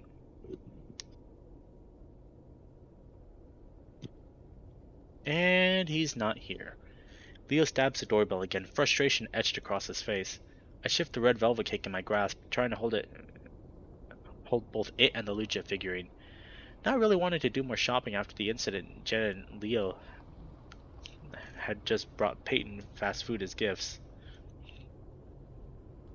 Carl doesn't get out to Peyton much, so the three took it upon themselves to buy from 3 different locations. Leo got a couple large and juicy vegan burgers. TJ got those tofu tacos that I made from nacho cheese chips, and Jenna got him a bread bowl. I squint trying to look through the frosted glass on the sides of the door. Maybe he's getting high. He should still be able to hear. I mean, maybe he just doesn't want to. TJ holds up his phone. He's not answering his phone either. Leo knocks on the door hard, his bicep bulging. I could be studying. Chase could be finishing his project, and you and Flynn could be at work right now. Instead, we're doing this. Flynn leans back against his truck a couple yards away, briefly canting his head in Jetta's direction as his name is mentioned. You know, I may be remiss to mention this, but you are all 6 shades extra shitty. I may be remiss to mention this, but you all are 6 shades extra bitchy today. Leo stands back, pause on his voice as he takes a deep breath. His eyes have a sheen and bleary quality to them. Anytime Jenna speaks, it seems like he's brought to near twitching levels of anger. All of Leo's plans to bring everyone together have made the opposite effect so far. Did they lock their windows? What? Leo growls. It's not like we're breaking in. TJ's ears pin back, a frown on his face. The wolf puts a fist to his forehead, closing his eyes. I think he's just asleep, and it shouldn't be too hard to just get in there and wake him up. I look over the side of the house and see a window well. I point at it. What about that? It's too small. I could probably fit. She hops into the front porch and crouches down next to the window, pushing at it. Wait, there's a security sticker here. Jenna hesitates, then pushes at the window again, but it doesn't budge. It's locked. Try the one above it. That's too high. I think this is going a little too far. I'll boost you up. Think you're strong enough for that? Well, you look like you've lost weight recently. Jenna turns, giving me a quizzical expression. Smooth. She does smile after a moment, looking more bemused than anything. I see her bushy tail flick some behind her. You know, some girls might take that as an insult. Are you one of said girls? No, I get the meaning of your words, and that's where it's flattering, regardless. Oh, well, good, I guess. What the fuck is happening? I set the cake and figurine down on the gravel and moved beside Jenna, cupping my paws together in front of me and her for. Uh, uh, Cupping my paws together in front of me for her foot. Steadying herself with her paws against the wall of the house, Jenna steps into my paws. Slowly, I push her up, feeling my muscles strain beneath my fur. Fucking hell, this is so fucking stupid. There's a light click and I see Jenna pushing open the top window with ease. Good. I'm gonna try to boost you all the way up, alright? Your arm's doing okay? Yeah, peachy. Her tail flicks again and I get a mouthful of fur. Sorry. Like we're some kind of cheerleading duo, I shove Jenna as high as I can with both paws. She grabs the ledge and I feel the weight burden lift as she dangles against the side of the house. Careful, don't fall! Her bush tail is the last thing we see until she pokes her head back through. Kitchen. I fell in the sink. Okay, unlock the door now. She disappears again and we make our way back to the front door. Leo, why didn't you help? You're the fucking muscle here. If you don't shut your fucking mouth, Flynn, I'll use my muscles to kick you right in your vag. Sound good? Jesus, calm your... Leo turns on him, one foot in front of the other. Flynn shuts up. TJ, meanwhile, has his eyes upon the wall in front of him. Usually he's all smiles when we're gathered like this, even though the swearing and crude stuff. Right now, though, his eyes just look sort of vacant, like earlier at the mall. Finally, we hear the door rattling and it opens. Called his name, but he didn't answer. Well, he's gotta be here. It's not like he can go anywhere, or would want to. I pick up my stuff and head inside. Carl's house is as massive and immaculate as I can remember it. It is a mansion, after all. Maybe less immaculate than I can remember. There are a few wrappers and pizza boxes on the marble counter. I assume that's because Carl's parents aren't here to tell him not to be a slob. Flynn immediately heads back up the stairs. Yo, Carl! Jenna stands in the kitchen, her paws on her hips as she looks around. Strange being back, isn't it? Like, in general, or... She shrugs. Carl! I hear the others scampering around the house, Leo moving out to the backyard. TJ meanwhile checks the garage. She pulls out her cell phone, tapping at it a few times. It's very faint, but I can hear a distant vibrating sound somewhere in the house. Jenna turns and I follow, stepping past the spacious living room. I didn't know it was possible, but it looks like Carl's parents got an even bigger TV since I was last here. Carl's room looks pretty damn similar to how I remember it, though usually he makes at least a mild effort to pick up after himself when I'd be coming over. There's so much dirty laundry and trash scattered around about that I can hardly see the carpet. God, it smells like Leo's glove box in here. I wonder why. Jenna gives me a slight scrunched nose look, pauses, then nods acceptantly. She pulls out her phone, calling Carl's number again. This time the vibration is much closer, rattling sound audible as the device vibrates against a wood surface. Still, it sounds kind of muffled. It sounds like it's coming from one of his drawers. Ordinarily, I'd be vehemently against rifling through one's personal stuff, but this is a special circumstance.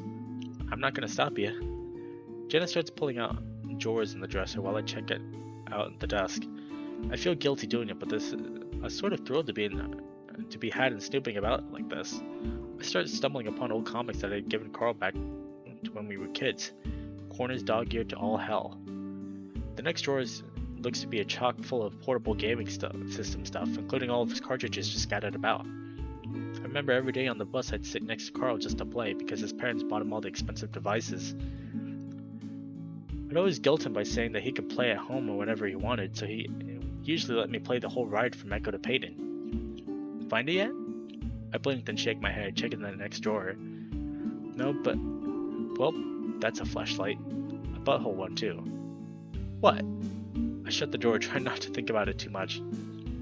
Nothing. Well, I found it. I spin around, moving to Jenna's side. It looks like she grabbed it from somewhere wedged between Carl's bed and window. Does it have a lock on it? No, it doesn't. Carl's parents always have been really good about respecting privacy, yeah? How fortunate for him. Jenna swipes through the messenger tab, though for some reason now she keeps the screen out of sight for me. Her brow raises at something as she pauses. What? What is it? She quickly shakes her head.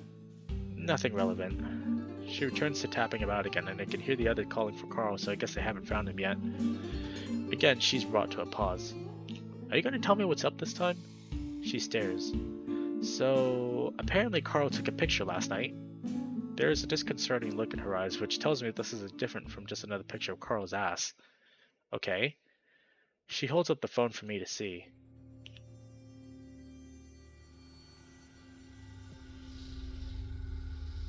Ooh, okay.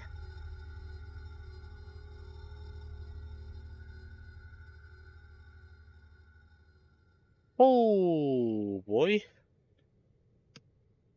Well, that's something. A little bit of chills there. I stare at the sunlight reflected upon the ceiling above me. Its pale, golden hue has gradually shifted to a more amber tone as the dusk nears. Uh-huh. We showed up at around what? 2-ish? Yeah, usually I would be at work, but I took time off for Leo's party plan. That's mildly terrifying. Yeah, I would have to agree with that. See, that's the thing that Echo really does well, is that it gets the psychological horror aspect really, really well done.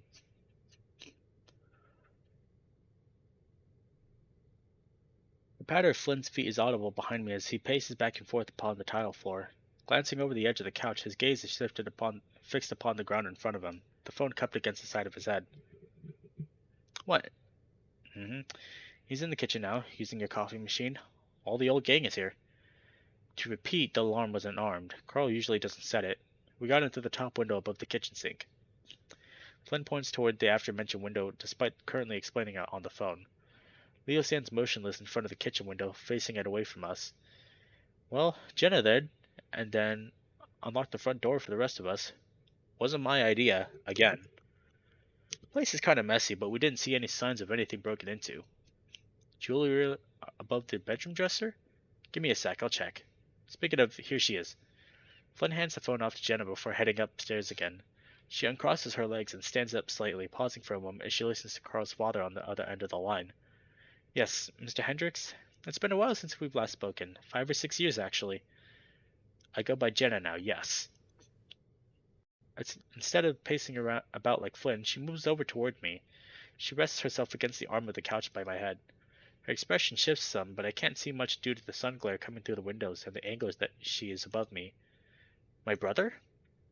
Actually, yes. When I went through his phone, it showed that they texted earlier that day. Yes, it appeared Carl was buying weed from him. She's quiet now, listening. I can hear Carl's father on the other end now, meaning his voice is a bit raised. I turn on my side, propping my head up with an elbow on the armrest in an attempt to read her expression. Jenna doesn't appear phased. She doesn't look at me either. Mr. Hendricks? The voice on the other end continues. The high-pitched rasp of Carl's father's voice is still audible a minute later. There are pauses in what he's saying, but Jenna doesn't interject. Finally, there's a pause of around 5 seconds before I can hear it quieter. Are you still there? Coming through? Yes, Mr. Hendricks. At this time, I'm going to file a missing persons report with the county sheriff's office, citing the image I sent you from Carl's phone. Looking over, Carl's phone sits up upon the coffee table. The red-eyed image is still displayed. Something about it seems so familiar, yet exactly why it escapes me, like fleeting deja vu. It makes me uneasy, even without the context of our current situation, what makes it worse. It has been the minimum 24 hours, but as you said, the fact that his phone, wallet, and all your other vehicles are accounted for is worrisome. She waits, listening. I'm going to tell the police that we were given the go-ahead to come and go from the building during this week. If you can confirm that when the sheriff's office calls you later, that make things easier on us while we keep the search effort. Do you and Miss Hendricks have any recommendations on the front regarding where he could have gone off to? She reaches over and I feel her paw ruffle my head scruff. I rouse from my lowly state, blinking up at her. She covers the phone with her free paw, muttering to me. Hey, wake up. Can you go see if TJ made any progress upstairs? Oh, yeah, sure thing. Hearing the telltale thuds of Flynn's heavy-footed gait upon the terracotta stairway, I glance up. He returns shaking his head. Shit's still there. Jenna nods, seeming to ignore the now strange look that Galo was giving us. I sit upright. I think Mr. Hendricks is giving us some advice of where to look. Jenna again nods in confirmation, though Flynn is still peers at us with a furrowed brow. Were this any other time, I'd have some shit to say right now. He sighs, nostrils flaring. I leaned forward, taking a hold of Carl's phone and peering at the image again up close. I'm gonna check out some of his messages myself and see if I can find anything. Yeesh.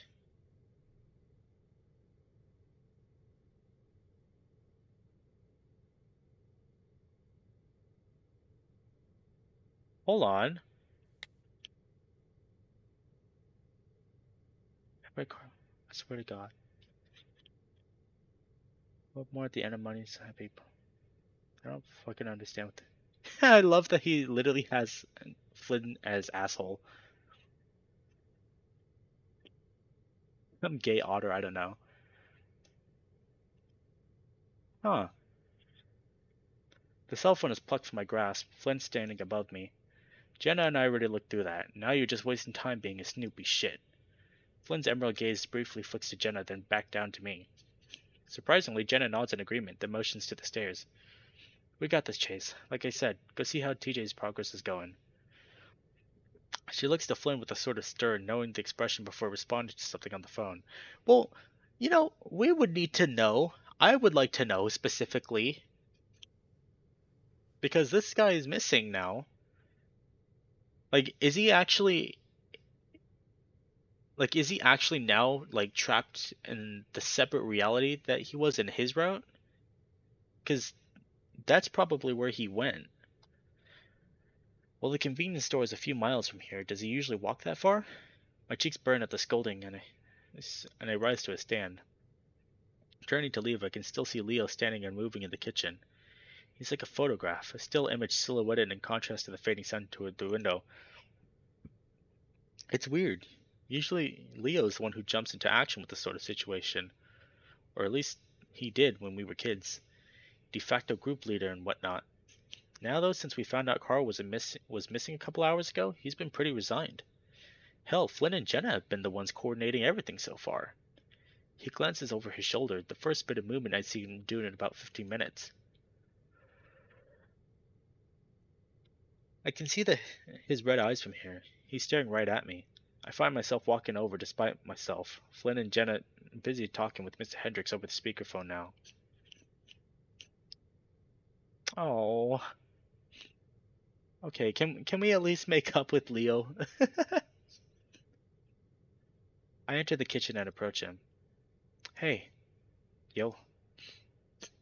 A silence lingers between us. So, Carl. Yeah. You know where he might be? Uh-huh, of course. I'm just not telling anybody because I like all this quality time we're having here, eh?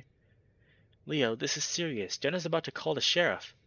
Yeah? Good. Two birds with one stone. He holds up his phone, a notification on screen I can't quite read. Got a call from Mariana back at my parents' house. The police were checking to see if I was there. What? My brow raises. I try to study Leo's expression, but he's stony as hell right now, his jaw set in near constant grit. Familyplex got my plates from the security camera things in the parking lot, I'm guessing. I sigh, rubbing my forehead. I'm about to open my mouth and say something, though I catch a sort of strange, empty look in Leo's eyes that brings me to pause. I decide against my scolding and instead move beside him, taking one of Carl's mugs and pouring myself a cup of coffee from the coffee maker. It's one of those fancy ones that has an espresso maker built in, and a basket next to the machine with at least 30 different flavored cups. The flavors are mostly dessert-based, with labels like salted caramel frosted oatmeal cookie, cinnamon churro, and truffle sundae. They sound pretty damn delicious. As far as I know, Carl only drinks energy drinks, and usually obscene quantities of them. After taking a sip, the bitter scald hits my tongue and I find myself reflectively reeling before getting a chance to swallow. Despite having all these choices available, it looks like Leo went for straight black. Leo's gaze shifts back to me and I see him perk a white brow. Huh. Damn fine cup of coffee, eh, Jula? I managed to swallow without sputtering too much, putting on a slight artsy flair to my tone. Black as a moonless eve at midnight, just how I like it. He smiles, though it's a visibly pained expression which he obscures behind his own cup as he drinks. I bet at university all you drink are those rainbow frappuccinos I saw on the news. I remember when those came out. My dorm is still by the library, and the coffee shop in there is selling them. The line was insane, and they sold out super quick. My friend Vincent, he's a barista there. He tells me it's just mango juice, sprinkles, whipped cream, frap syrup, and food coloring. Oh, that same Vincent from all the photos you've been uploading recently, yeah? The other wolf guy? I can see where this is going from a mile away. I take another drink of my coffee despite the bitterness. I mean, the pictures, they just pop up my timeline, yeah? I keep seeing them pop up. Yeah, same guy. Ah, I hear ya. There's a pause and I change the topic. Are you gonna turn yourself into the sheriff? Not yet. He responds quickly. I gotta find Carl, and I think a wolf who's known the horned fucker his whole life can sniff him out better than some overpaid mall cop, eh? Will be more trouble for you if Sheriff Malco, assuming that's who's still in charge, finds you first. Leo sighs with a frustrated, gravelly rasp, his gaze flicking down the kitchen floor. You sound like Jenna. It's probably because what I'm saying makes sense. The wolf looks up, his bug-eyed gaze focused upon me as if he were searching for something. This damn get-together has just gone more badly than I could have ever predicted, you know? I nod, not disagreeing with that sentiment in the slightest. First Flynn at the river, then that shit at the family plex, and now Carl's nowhere to be found. This may be the worst shit, yeah? But I would never be able to forgive myself if I gave up the last chance I have to ever spend time with you guys again, you know? He sets his coffee down, his paws gripping the back of the countertop. Leo, come on. We'll see each other again. You don't know that. Jenna's moving all the way to the East Coast, TJ out of the country probably, and you? After what happened at the family plex, you probably don't want to see me ever again either, eh? There's a serious intensity in the cadence of his voice, as if something is practically choking him as he speaks those last few words. The air feels even feels weird. I think for a moment about what to say, still processing Leo's response. Looking around, I spot an old black beanie hanging up on the coat rack by the door, and I remember something. Carl once told me something back when I said you were becoming too cool for us in high school, with football and stuff. You know, back when you stopped riding the bus and just spent all your time after school at practice with the jock kids? He said that after all the shit that we've been through, none of the present petty drama stuff that matters, yeah? I mean, sure, I'm kind of skeeved, but that doesn't mean I hate you forever. Just hate me temporarily, then. I sigh. You still haven't even said sorry or anything, man. Why would I say sorry when it's fucking Jenna who shut up and ruined everything, yeah? Are you serious? I told you to fuck off too. Why? Why? Jesus Christ, man, you were grinding on me 15 feet away from the fucking kitty corner. You you used to do that sort of horny stuff to me all the time. Now you're different. He gesticulates with a swirly motion toward me using both of his paws. Well, I guess I am, and that's sort of the point about why it's fucked up. Leo blinks, his shoulders raised high. He begins to speak faster with more of his old accent seeping through. You didn't even tell me you was uncomfy or nothing. You just told me to straight up to fuck off. It felt appropriate at the time, man. This is why I didn't want you to leave Echo, Otter. It isn't like things were great between you and I before I left either, because Jenna got to you. What are you talking about? We had it all planned out. A house, a car, a job waiting for you at my dad's shop. The life we talked about since we were little. Then Jenna started talking to you all about Puebla and how you should go. To hell with all of us hick trash. We're better than them, yeah? Leo. And then she came up with that fucking prank. I see his fist shake and instantly know what he's talking about. You broke my phone. You broke my heart, Buchicha. For fuck's sake, shut up. Flynn steps into the kitchen and I realize I can still hear the faint sound of Jenna on the phone with Mr. Hendricks in the other room. While you two fuckers are having a domestic, Carl's getting reamed by the Mothman. Or whatever the fuck that red-eyed shit is on his phone. Leo stepped forward, his jowls curled back into a snarl. Get out of here, Flynn. Surprisingly, Flynn holds his ground. The lizard squeezes his fist against his chest and stomach as Leo approaches, reflexively defending himself in case it's swung upon. We don't have time for this shit. Leo stares hard at him, his shoulders raised and fur bristling. Flynn flinches some. It reminds me of how Leo acted toward him at the river. I'm starting to wonder if this is how Leo treats Flynn when we're not here. Leo, what the hell are you doing? Calm down, alright? I'm still fuming from what Leo said, but even I know that this bickering's petty in contrast to the problem at hand. A solid 10 seconds of silence passed, neither of the two tall figures budging an inch. Finally, Leo steps forward, shoulders checking Flynn hard enough that he stumbles back against the wall. I'm gonna find Carl myself. Flynn sputters angrily, Leo muttering some strange swear words as he heads toward the door. At least tell me where you're going to look so we know where not to go. Leo pauses, his hand on the door handle. Danica Street to Elizabeth Road, south to north. Great. Good luck. Jesus! The door slams behind me, and the heavy stomps of his feet on the gravel outside. He's gone. I look down and realize I'm shaking.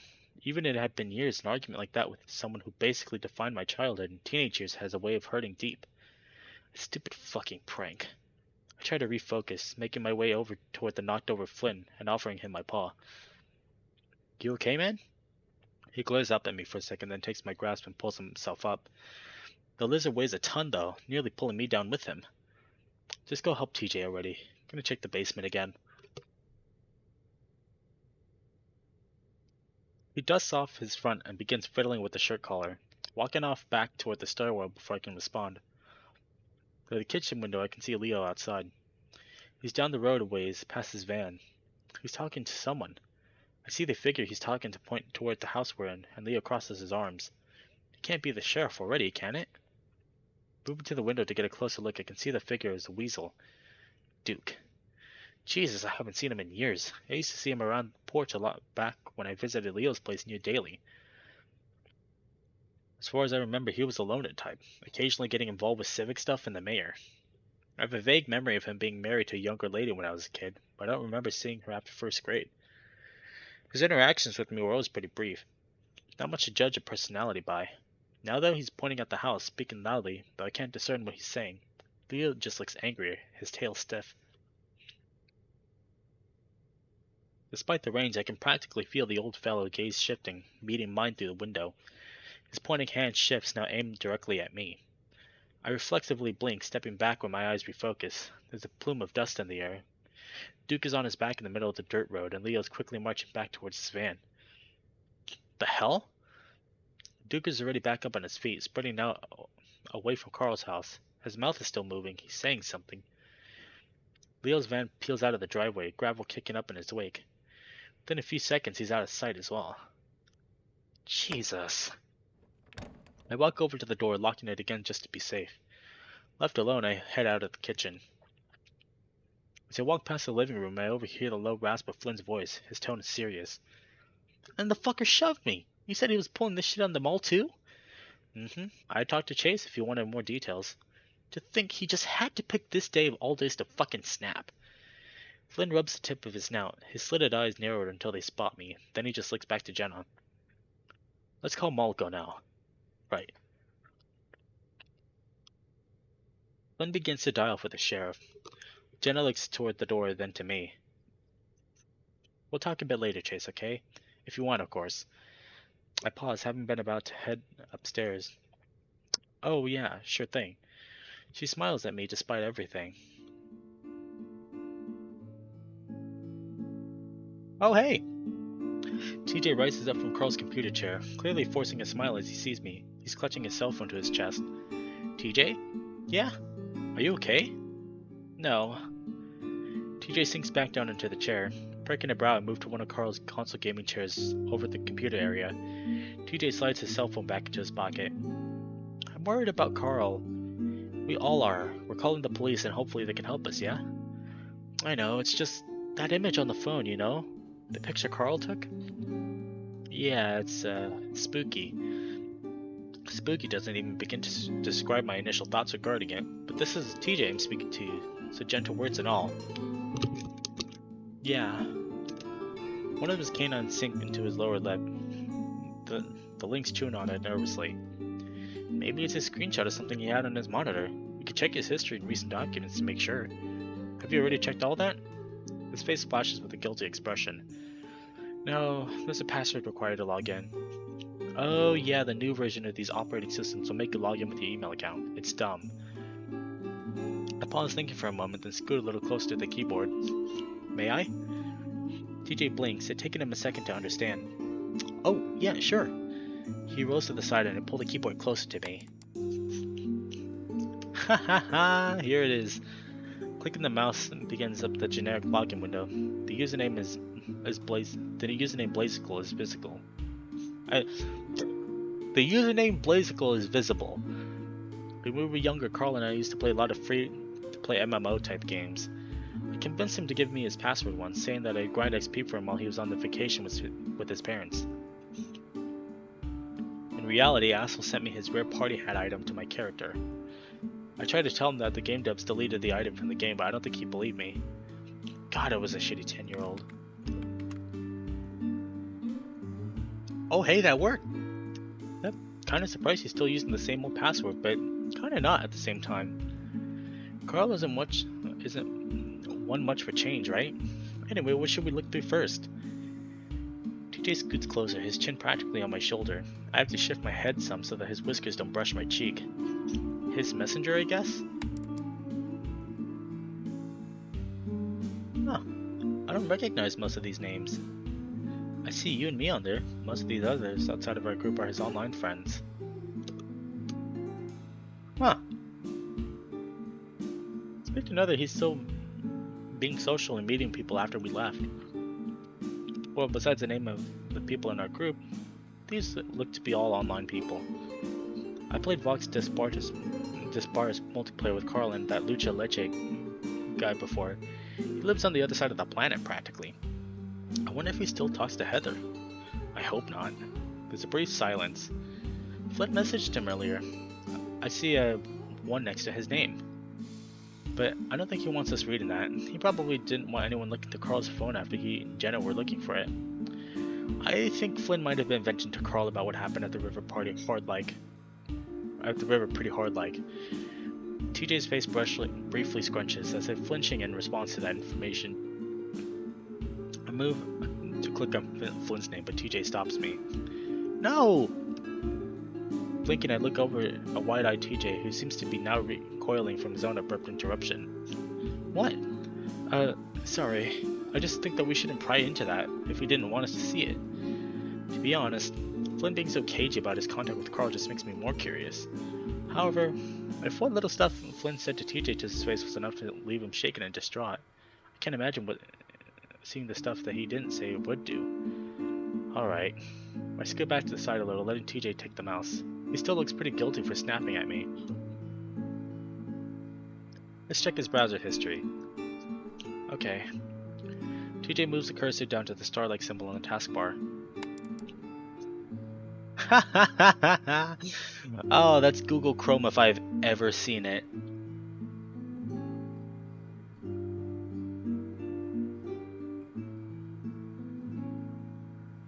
Okay, hold on. I'm actually curious. Fightwithus.com. Okay, hold on. I gotta see if this is actually a thing.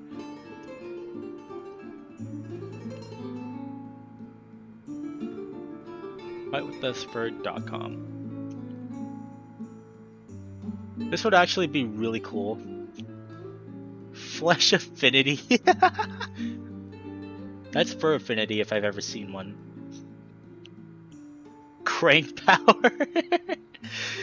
Okay, so that's Steam. Resume Helper. Oh, that's so funny. I love that so much.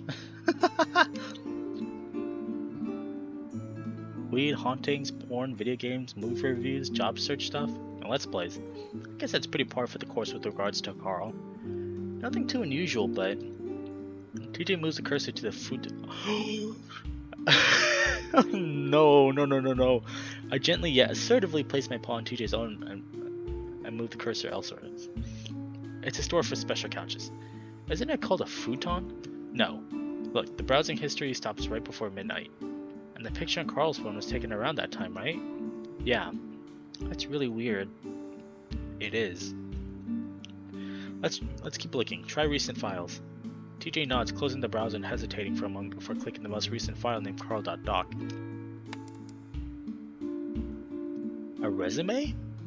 Looks like it. Huh, I remember the Easy Mart. I'm still a little upset that it's shut down. I mean, it's no surprise why, TJ.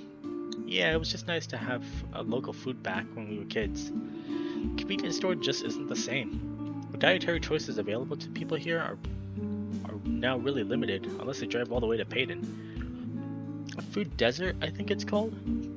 Plus, it was nice to see Carl there working. He seemed to really enjoy that place. Kids got to slack out the whole time and there were barely any customers. But I get what you're saying. His anxiety about being around people wasn't nearly as bad back then. TJ nodded, smiling sadly. I bet Jenna could help him. You know, she's not actually trained to be a psychologist, right? Her studies are more neuro-mid-techy. Oh, I know. She's a really good listener, though. I nod. It's her big ears. Chase! I snickered, TJ shaking his head and closing the resume. He moves to open the next document on the list called F-1290. What the? Aww. That's my old profile picture I drew for computer class back in 4th grade. Wow, really? It does look familiar, kinda. Yeah, I used it back when we all made social media accounts. My mom made me delete mine when I got home. That was probably for the best. There was a lot of drama around how that site made you pick your top 8 friends and you ranked them like that. A lot of feelings were hurt and such. Ah, it sounds awful. I think I remember some of it. Sydney didn't ever add me. TJ's gaze shifts for a moment. I wonder why he has this saved and why he was looking at it yesterday. Maybe spending time together again made him sentimental. I still watch some of the funny movies we made with your camera back then. Your voice used to crack so much.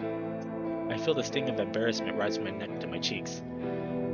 Oh man, I need to delete those. No, don't! They're really good! As silly as they are, you were really good at making them. I grunt, waving dismissively. Just open the next file, TJ. I really like the one we used that editing software to make a twin of yourself. I think the plot was one of the twins was a detective, and the other was a criminal, both trying to solve their father's murder. And they had superpowers! I was more ambitious than I probably should have been with that project. TJ, just click the next one. Oh, alright, sorry. TJ clicks the next file labeled onunderstood.png. Aww. Hey, that's a trip that we took to the reservation. Back in like freshman year of high school, jeez. Look at you two, you were so little. Carl was just getting his beard. I think we were both getting used to high school at the time. That was taken during Thanksgiving. It's not surprising to see Carl smiling in a photo. It's surprising to see something of Carl other than his butt in a photo. I wish he wouldn't send me those. There's only one item left on the list of files that were last opened yesterday, a title to carl.png. Wait a second, that sounds familiar. TJ looks at me curiously, then clicks it. Oh, wait! This is Jenna's old sprite. Oh, that's awesome! Yeah, so along the lines, this used to be Jenna's sprite right here. And then they eventually changed it, but the artwork is still the same as this one right here. Which, you know, I find a little odd. But still, that's really cool that they kept that in. Oh, wow. I emailed this to Carl months ago. Photos like this make me wish I went with you guys to Pueblo. Yeah, I wish you went too, TJ.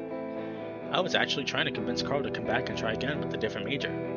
His parents really wanted him to stay away from art degrees, which is what he really wants to do. TJ looks like he's about to respond, but his left ear perks. His attention shifts towards the doorway. I hear the sounds of thuds against the carpet outside the hall, and I half expected to see Carl around the corner ask what the hell we're doing. Instead, Jenna steps in, her turquoise eyes already trained on the computer monitor. She moves closer, leaning over me and squinting at the screen. Huh, I remember that. First year at Pueblo, your parents had just dropped you off. I was wondering what the heck you had on your chin at the time. Oh yeah, you hadn't seen me with the facial scruff yet. I never took you for the soul patch kind of guy, honestly. It's a goatee. It's kind of small for one, don't you think? I frowned, reactively reaching up and touching the scruff at the end of my chin. It was kind of weird, but now I'm used to seeing it. I frowned deeper. TJ blinks, giving me an apologetic look. I try to refocus on the conversation. Carl is missing. He is. Why are you looking at old pictures? These are the files he was looking at yesterday. I checked his browser history. His online activity just stopped before midnight and didn't ever resume. Anything unusual there? I think I was looking to buy a futa?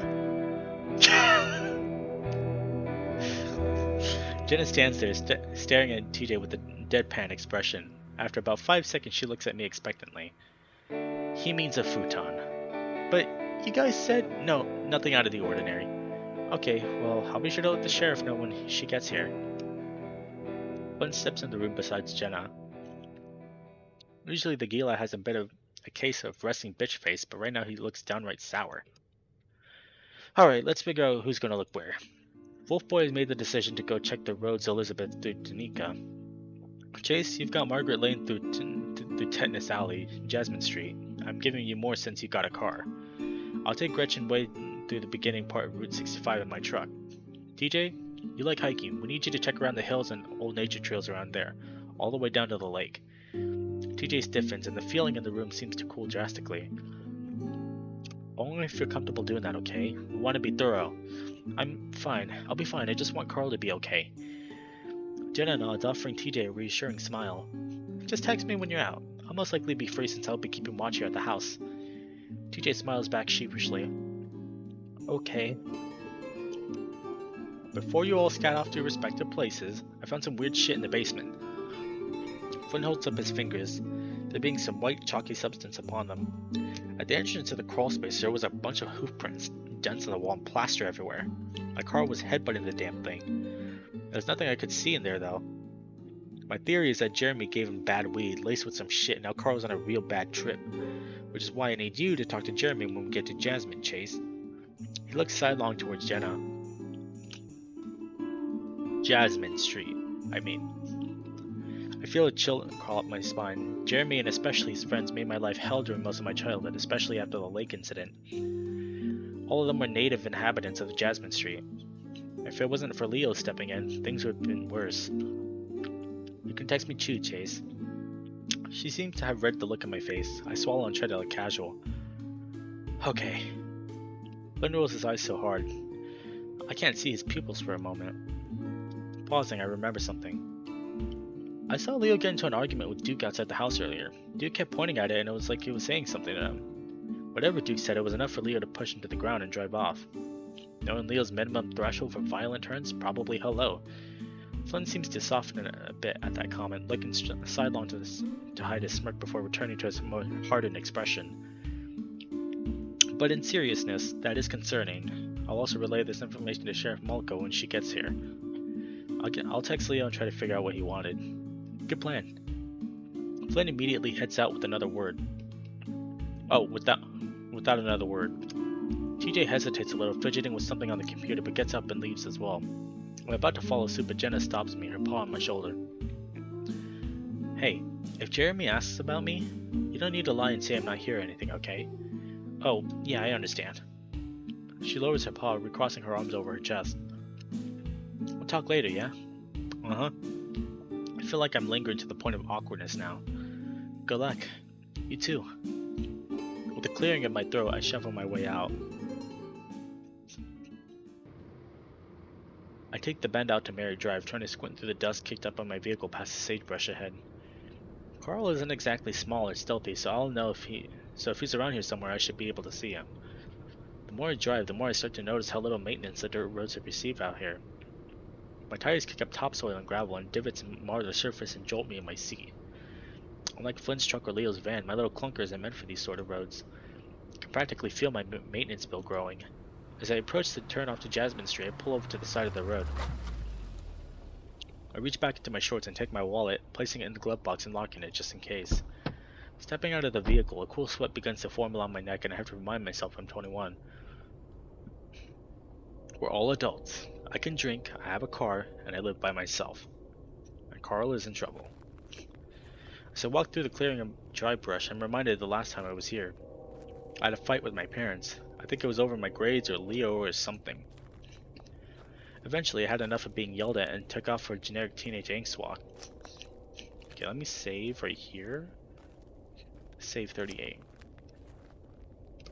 My MP3 player was with me all the time, so I had to put my earbuds in and I had the emo cord cranked up. Wait, hold on. May? Holy crap. Huh. Hours passed and it was like I wasn't even awake, just meandering through the desert bleary-eyed and directionless.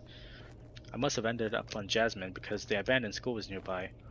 I remember stopping to kick a rubber tire or something, and before I could, an arm appeared. It was furless, sort of pinkish, and incredibly long. It just sort of showed up in the corner of my vision, stretching out in front of me like someone was trying to hug me from behind. The music on my MP3 player had stopped, and there was a complete absence of sound besides ringing in my ears. For some reason, I still don't understand. I didn't move. Maybe I was too scared. I did speak, but all I could say was, "Hey." And then someone hit me over the back of the head and called me a cocksucker. They tried to take my MP3 player too, but I was clutching it so tightly at that point they couldn't get me to release it.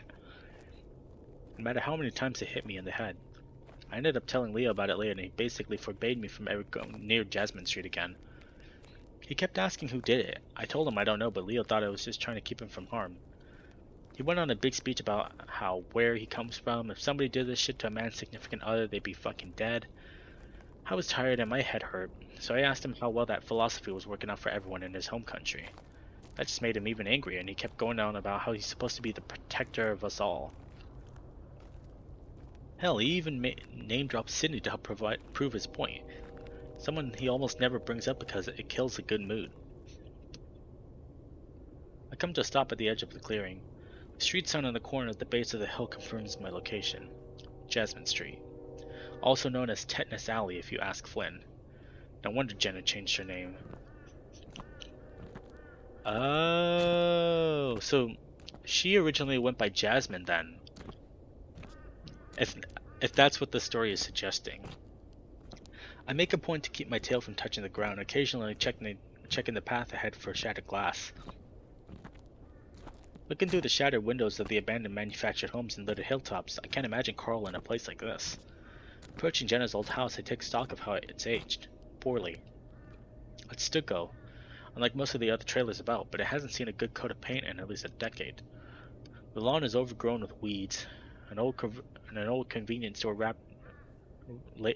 wrappers lay entangled within the grass. Even as little kids, we never played here. Jenna would always insist we go to Leo's or my house. Listening in and peering through the torn screen windows, I can see no one is home. Moving on around the back, I hear some chatter behind the half-demolished home next door. Some familiar voices stand out instantly. I keep out of sight behind the debris. No, it wasn't like that. Heather says this in a babyish whine, practically a coo. There's rasps to her voice that I don't remember her having. You let up with him all day in that shed, and you're saying that you didn't do that? No. He was really, really sweet. I mean, he had an accent and everything. What kind of accent? That voice I don't recognize. It's sort of gravelly but artificial, like someone's trying to make their voice sound deeper than it is. You know, the Hispanic ones. Is that still, PC to say? Because my cousin was telling me all fierce like for using that other word. You called Josh a spick, Heather. But I meant it in a good way, like when I called you my night rat. You can call me whatever the fuck you want, Heather. Just don't be throwing that shit around when Jer's trying to sell. Chill, dude. He still bought it from me. How much? It's in the book. Might not next time. Dude, ever since you got back, you're so much more assertive. The unknown voice doesn't respond. Jeremy speaks up again. So what happened with Juan? Well, we just talked, He wants to be a baker. He said next time we meet, he'll bring me some guava campechanas. I hope I'm saying that right. Those are those apple turnover looking things, right? God, I'm hungry. Oh, that sounds so good, Jeremy. Why did you have to bring up apple turnovers? Well, that's sort of what campechanas are. You brought them up, Heather. Jeremy laughs in his trademark bassy and abrupt titter. Are you gonna give Juan your cherry pie next time you see him too? What? Huh? I don't know how to cook. I don't even have a stove. Fuck me. The voice groans. It's a slang for vagina. A slice of cherry pie? I wouldn't put my junk in a vagina that looked like a slice of... Oh my god, this is so inept. You're gross. What? He said it. You both are. Heather says this with a snooty flair, though it's subverted by her voice's more dopey, childish undertone. I need to get out of this town. You haven't even been back that long. Are you upset about the dreams again? Yeah, the dreams and shit are getting worse, but is the other stuff too okay? I just need to relax, dude. Smoke some, you know? That's what works for me when I get them. I'm just trying to not use up the stuff I'm trying to sell. I gotta save up, you know? Everyone around here seems to be losing this shit more so than usual. What's that fucking bear laying around here all the time? Brian keeps pushing me to sell this injectable stuff. Won't tell me what it is. So Brian is also still relevant in this story too then. Really? There's a pause on the conversation. Keith wants to say hi to his mom before work. What? Keith wants to say hi to his mom before work. Heather. Oh, Keith wants to say hi to his mom before work. What's wrong with her? Why are you saying that, Heather? An increasing sense of urgency takes hold on Jeremy's usually calm, lackadaisy tone. Keith? You mean Keith from... Heather begins to sob. Her crying is sputtering and wet, and I can hear it from here. Oh, God! Heather, dude, what's wrong?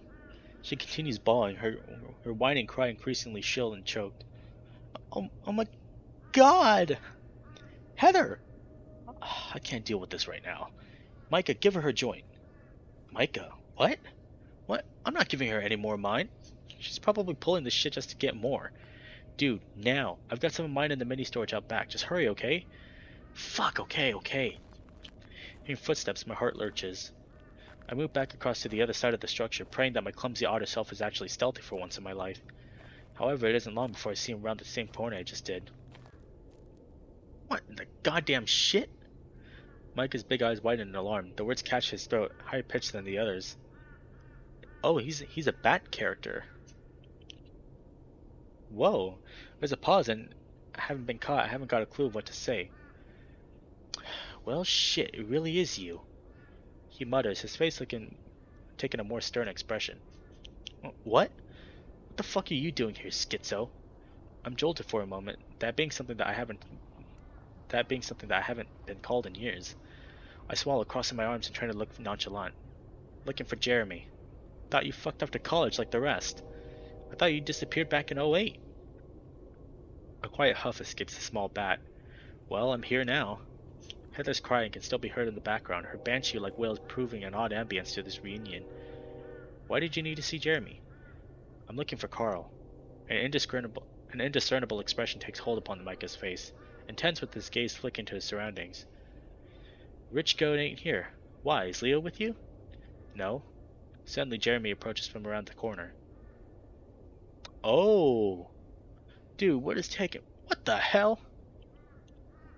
The stout Fennec's turquoise eyes bulge. He's much more round than I remember him, looking like a mix of Jenna with Carl's body. Oh my god. Schizo's here? Oh Jesus, where's the wolf? He says he's not here. Guys, I'm looking for Carl. Even the police are searching for him now. Micah tenses the hell up at that information, his standoffish demeanor completely gone. One of the few people he talked before he went missing around midnight was you, Jeremy. Have any idea where he could have gone? Jeremy stares ahead at me blankly. There's a certain warmth that Jenna possesses to her gaze that her brother completely lacks in. I look at Jeremy now, and all I can see are the times that he threatened me over stuff I didn't do. Called me a faggot and hit me. Yet there's definitely something different in his demeanor than I remember. He's less intense. Schizo, I'd tell you if I knew. I just hooked him up yesterday like a quarter mile from his house. Ever since he crashed his ride, he makes me come out there to him when he wants to buy. So he didn't mention anything about running off? Heh, I can't see Carl running. Why the hell would he want to run when... Why the hell would he want to when he's got everything he'd ever want in the castle? The castle. Which is why it's worrying that he isn't there. Did it look like somebody broke in? No. Oh.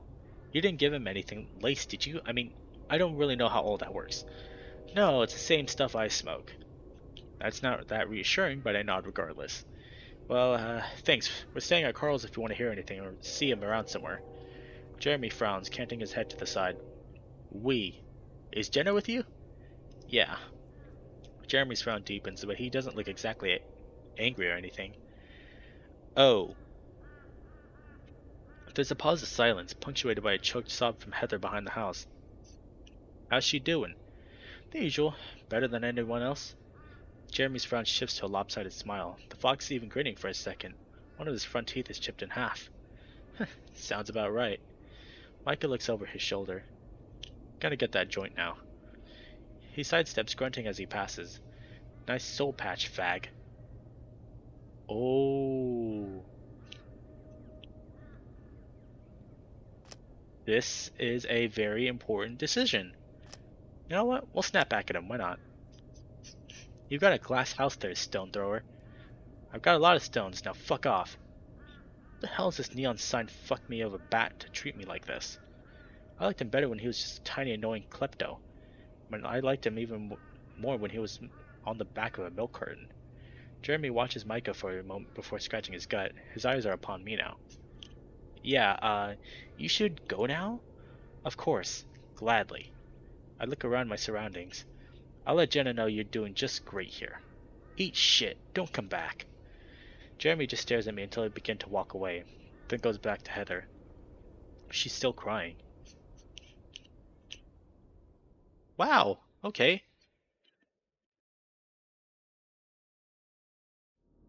Well, that was totally... Whoa. Hey, what in the fresh hell? Hey. Hi! Who the fuck is this? So you're leaving, running off to fuck some other wolf? It's a joke. Calm down. We were just trying to have some fun. I was starting to realize that this probably wasn't the best time, but... So you're playing this stupid game of keeping me guessing whether or not you're gonna ditch me by next year? And then you pull this shit? Oh, this is the argument between us and Leo. Outside. The hell is wrong with you? Me? You know, I told her that there was no way in hell that you'd fall for this since you already knew how I felt about you. I'm the one that should be fucking offended that you think that. That's not fair. You wanted a reaction from me and you got one. Happy? What's wrong? This was your idea. The phone clutched in the hand disappears. It's a prank. Making me think I just lost my otter is a prank? This is a fucking joke? Then you need to learn how to make one first. Why don't you learn how to take one? How was I supposed to take that? Just laugh and shrug and say, "Oh fuck, so much for that?" Is that what you expected? Actually, we just thought you wouldn't fall for it. At least not this hard. I mean, come on, I cropped that from the cover of some teen magazine. It was my number 2 if you didn't notice. It just wasn't a good time, alright? No? No. What the hell are you doing here anyway? Semester ended last week. So you're staying at home for the summer? Of course not. I'm staying with Emily. You need to calm down, Leo. How can we ever have fun if you're exploding all the time? Telling me to calm down is the worst thing you can do right now. I'm tired, I'm hot, and I just wanted to have lunch with him. You're overreacting. Ooh.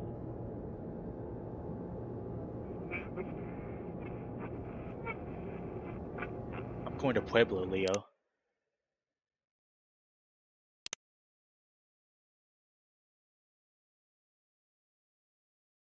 I stare through the grainy darkness. The motel room is air and dry and stuffy. The air conditioner must be off. I look over. TJ is next to me in bed. He's curled up in a fetal-like position, his knees raised and his tail between his legs. TJ doesn't usually sleep like that. Leo lays in the bed across from us. He's laying on his back, his form perfectly still. There are no covers on him, and he's still in his jeans from yesterday. Neither of them are snoring, or even audibly breathing for that matter. It takes me a moment, but I can actually tell if Leo's eyes are closed or not. I pictured him in my mind, him slowly turning his head, looking right at me with no expression. He has no eyes, they're just shadows. I blink, trying to shift my legs between the sheets. Fortunately, I can. I'm not dreaming anymore. Leo isn't actually looking at me. Why did I even think that? Why does it make me so unnerved? And that dream. Jesus. I slide my feet out from under the covers and sit up right on the edge of the bed. Maybe a splash of water will make me feel better, though I could really use a dip in an actual pool. At Pueblo, there's so many of them around. I take them all for granted. The realization dawns on me that once I graduate, The chances of being able to afford a place with one nearby are almost none. I wring my tail some of my paws. My fur is oily and damp. I'll definitely need to take a shower in the morning. Hell, if the motel tub didn't look like it had seen 20 years worth of dirty feet, piss, and cum, I'd take a bath. But first, I gotta get that AC going. I walk over to the wall-mounted AC by the window. I'm surprised this place doesn't use swamp coolers like every other home in Echo. It takes a second for my eyes to adjust to the darkness, but I manage to find it and turn the control knobs. Despite cranking the thing to the max setting, only a petty stream of air is exuded from the front vents. It is cold though, so there's that. I stick my face up to it like the, the blowing air on my whiskers making my jowls raise instinctively. It's refreshing, and the world seems a little less hazy. Still, I feel gross, more so than usual. I remember on Saturday morning I woke up super early to clean myself, trim my facial scruff and head fur, and just look as presentable as possible. I don't really know who I was trying to impress. Maybe show everyone that I was all well adjusted and normal now. All the grooming work I performed didn't last 4 hours in the hot car ride up to Echo, though. Especially when the AC went out all the way from Gulch City to Route 93. I was excited to see everyone again. Really, I was. Rose-tinted glasses and all that sort of thing. As much as I hate Echo, the moments of hanging with the group growing up are still some of the best I've ever had. Even counting recent college happenings. We were all friends, but that friendship came with a lot of serious weight to it. Baggage that was never unpacked, I guess. I didn't honestly expect us to even try, though. Flynn had other plans. And who could blame him? After that, Leo's freakout, Carl going missing, any sort of semblance of a fun, idle spring break is gone.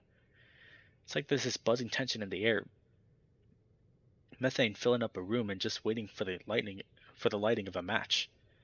God, and here I am, whinging about how the mood is ruined while my old best friend is just fucking gone. The hell was I honestly expecting?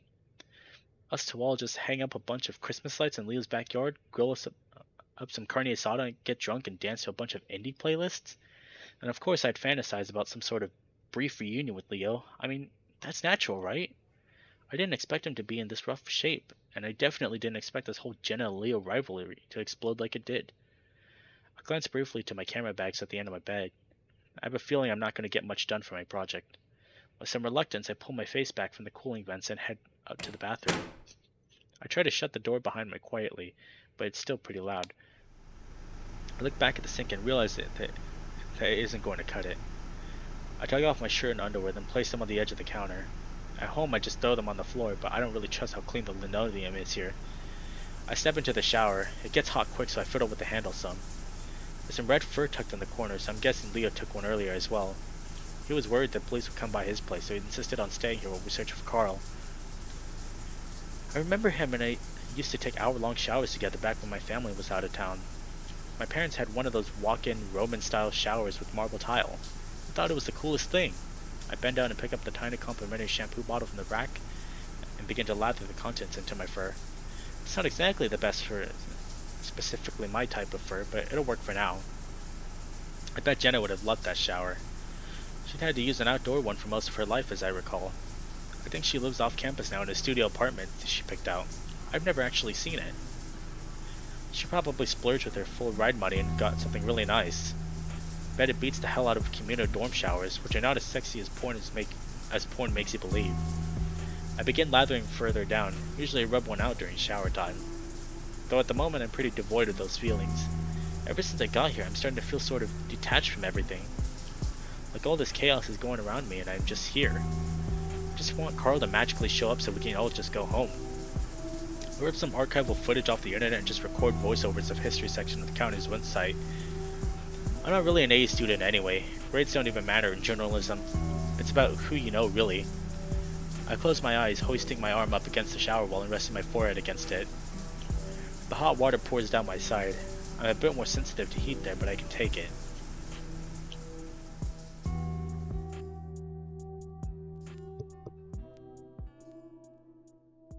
I step out of the bathroom in my towel. I wasn't expecting to take a shower when I first went to the bathroom, so I didn't bring a change of clothes in with me. Creeping over to the pads of my feet, I disrobe and quickly begin to put on a fresh t-shirt and shorts from my bag. Oh.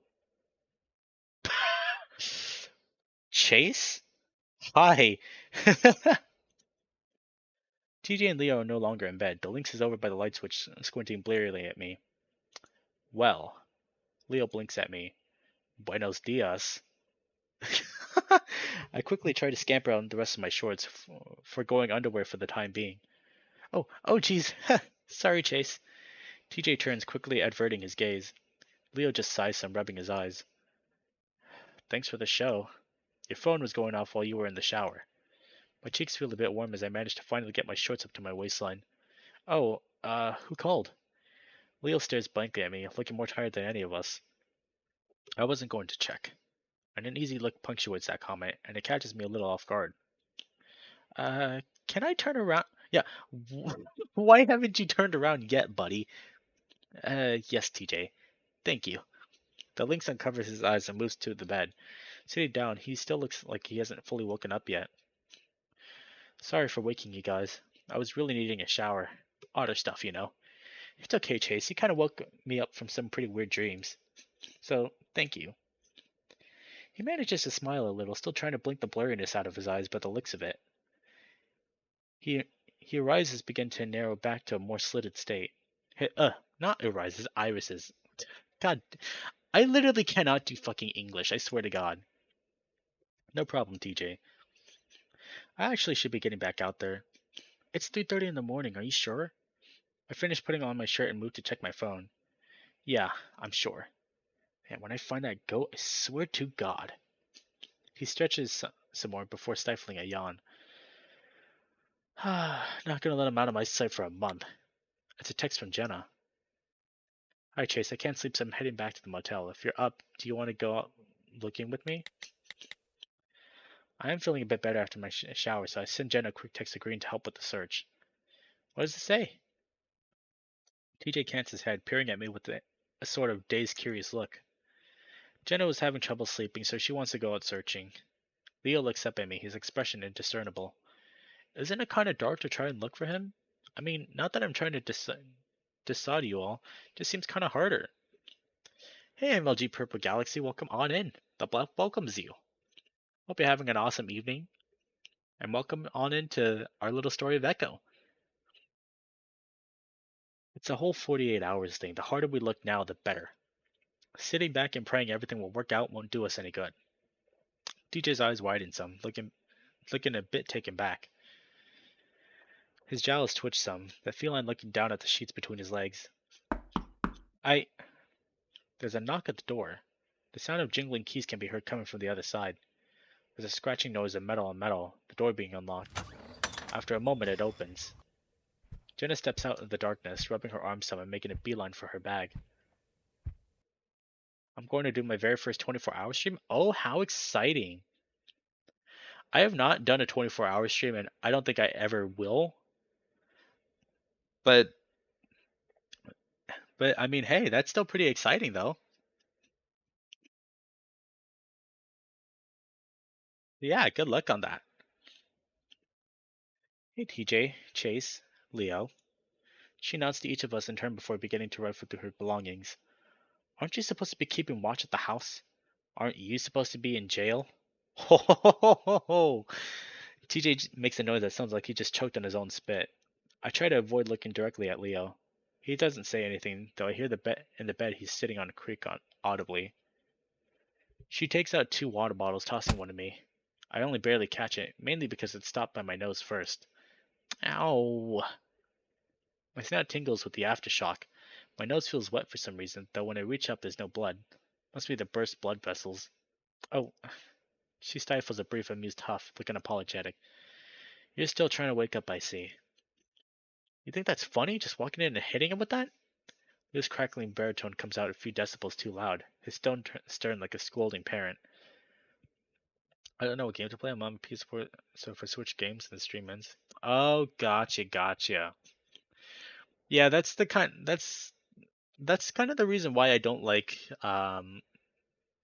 streaming on consoles, because I mean, unless if you have like a capture card and a PC to run it with, um, it's going to be a lot harder to stream games.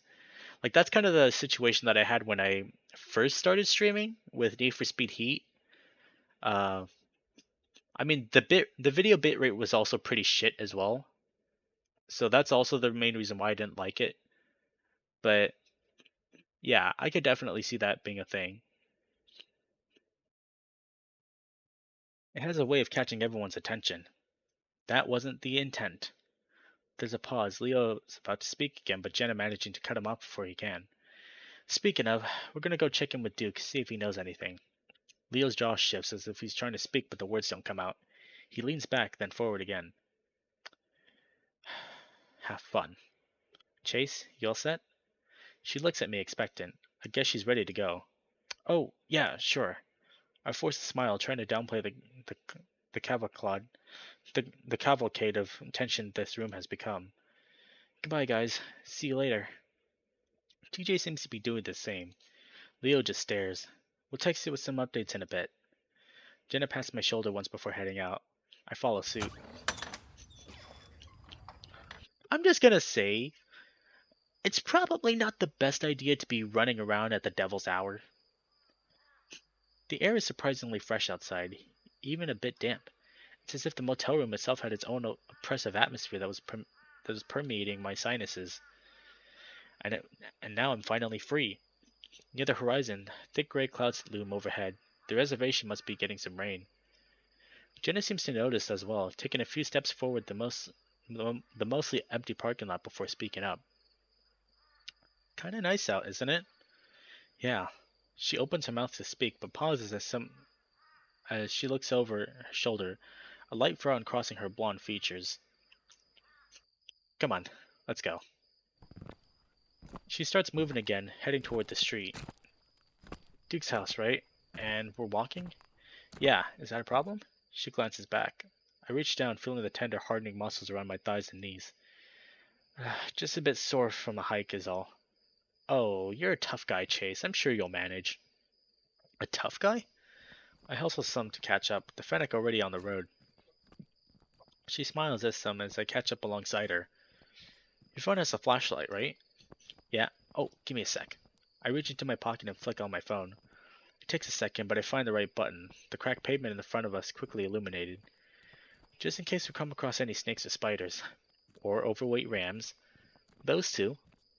I shift my phone toward the sagebrush that winds along the narrow wash that passes by the motel. It's like I'm half expecting to see Carl's goofy, grinning muzzle peeking out through the brambles. I'm sorry if I woke you. It's fine, I was in the shower. You woke everyone else, though. Huh.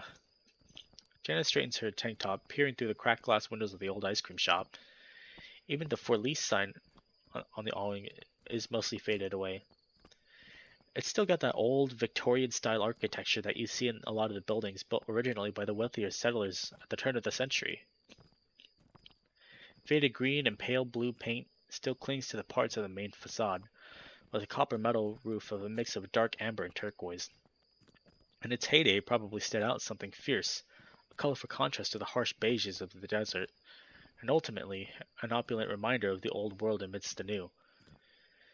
I wasn't expecting Leo to be there, honestly. He giving you any more trouble? I watched the pavement turn to packed dirt beneath my feet as we round the corner onto Gretchen Road. It's a desolate stretch of road, the only striking feature being a concrete mixing business that closed its door back in the 90s. You can still see the big mounds of grayish dirt past the slatted chain link. Ultimately, it takes me a moment to respond to Jenna's question. No, he's just upset. I can practically feel the fox's incredulous raised eyebrow, a trademark reaction if she ever had one. Actually, well, this is gonna sound stupid. Playing Leo's behavior off as just being him just upset is stupid, but continue. I sigh. Sorry. Jenna frowns some and moves closer, nudging my arm with her shoulder. Hey, you haven't done anything wrong. I don't know about that. Oh? Again, that expectant look. Ugh, here we go. I'm kinda glad you texted me. Didn't really want to go back to sleep. Guess I was having a nightmare. The same sort of recurring one that I've been having that's a little different each time.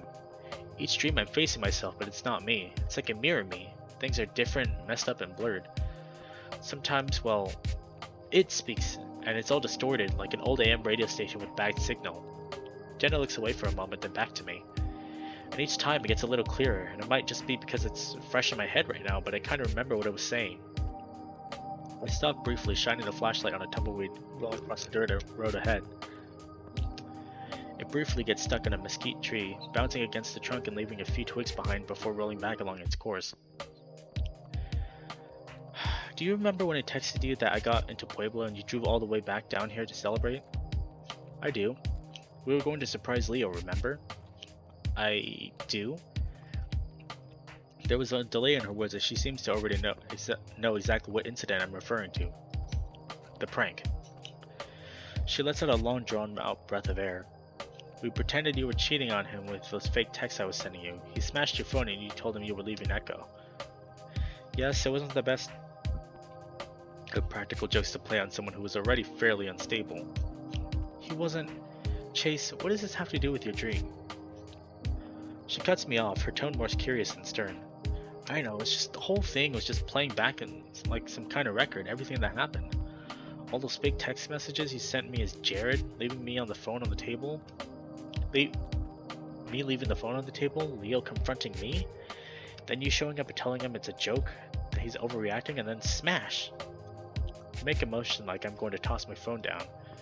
Jenna flinches, instinctively grabbing for it before slowly furrowing her thin brows at me. Has Leo been guilting you about that? No, not really. So you've been feeling guilty then? I guess. Why else would this be, manifesting in my subconscious and all that? Well, I'd usually recommend expressing this to Leo, if I didn't think that your attempts at reconciliation would be perceived by him as you trying to get back together. She rubs the bridge of her short nose before crossing her arms over her chest. We did already apologize for this years ago, but if you absolutely must, maybe wait until we're back at Pueblo. He's clearly got some issues to sort out right now, and you're under absolutely no obligation to try and solve them. Especially considering his recent behavior. It's incredibly difficult to help people that don't want to be helped. That is true. That is a very, very true statement. Oh wait, I'm gonna save right here. I agree with that. You're probably right. She gives me a sidelong look. I mean, you are right. I rub my paw across my face, smushing my own facial features into my paw pads. It's just shitty, I guess. You know someone for 15 years of your life and you grow up with them. There's like, I don't know, a vested interest? I was there for every big mistake triumphed, you name it. I'm not sure what exactly further support I can even offer at this point. It's just been too long. Plus I've gone again as soon as this weekend's up, so what's the point when I'm probably just gonna fuck things up worse? Chase. Jenna's tone is curt, and I look over to see her face very much matches her tone. Leo was dry humping you at a kiddie arcade. You do not need to feel this conflicted about being upset about that. Look, there's a moment of hesitation, like she knows the right words to say, but needs time to phrase them more delicately. I understand that men have a different hormonal attraction. I understand that men have a different hormonal attraction to each other than genuinely what I feel as a woman when I'm attracted to someone. For men, that feeling of attraction, and I am paraphrasing something that you probably already understood on at least an intuitive level, is broadly more physical and sudden. There's an emphasis on aesthetics and, well, the mechanics of what's happening. I blink, getting the gist of what she's saying, but not exactly sure where she's going with this. As stereotypical as it is, most women feel attraction as a new sort of slow burn, where passion is derived from intimacy, meaning, contrast, forbidden love, etc. She gesticulates in a swirling motion. That's not to say abrupt sparks of fancy don't form from women too, urges being what they are, so I may not be adequately equipped to fully grasp the true nature of you guys' relationship, but what Leo did at the Familyplex is just beyond dumb, latent horniness. It's a complete detachment from reality of you two's respective situations.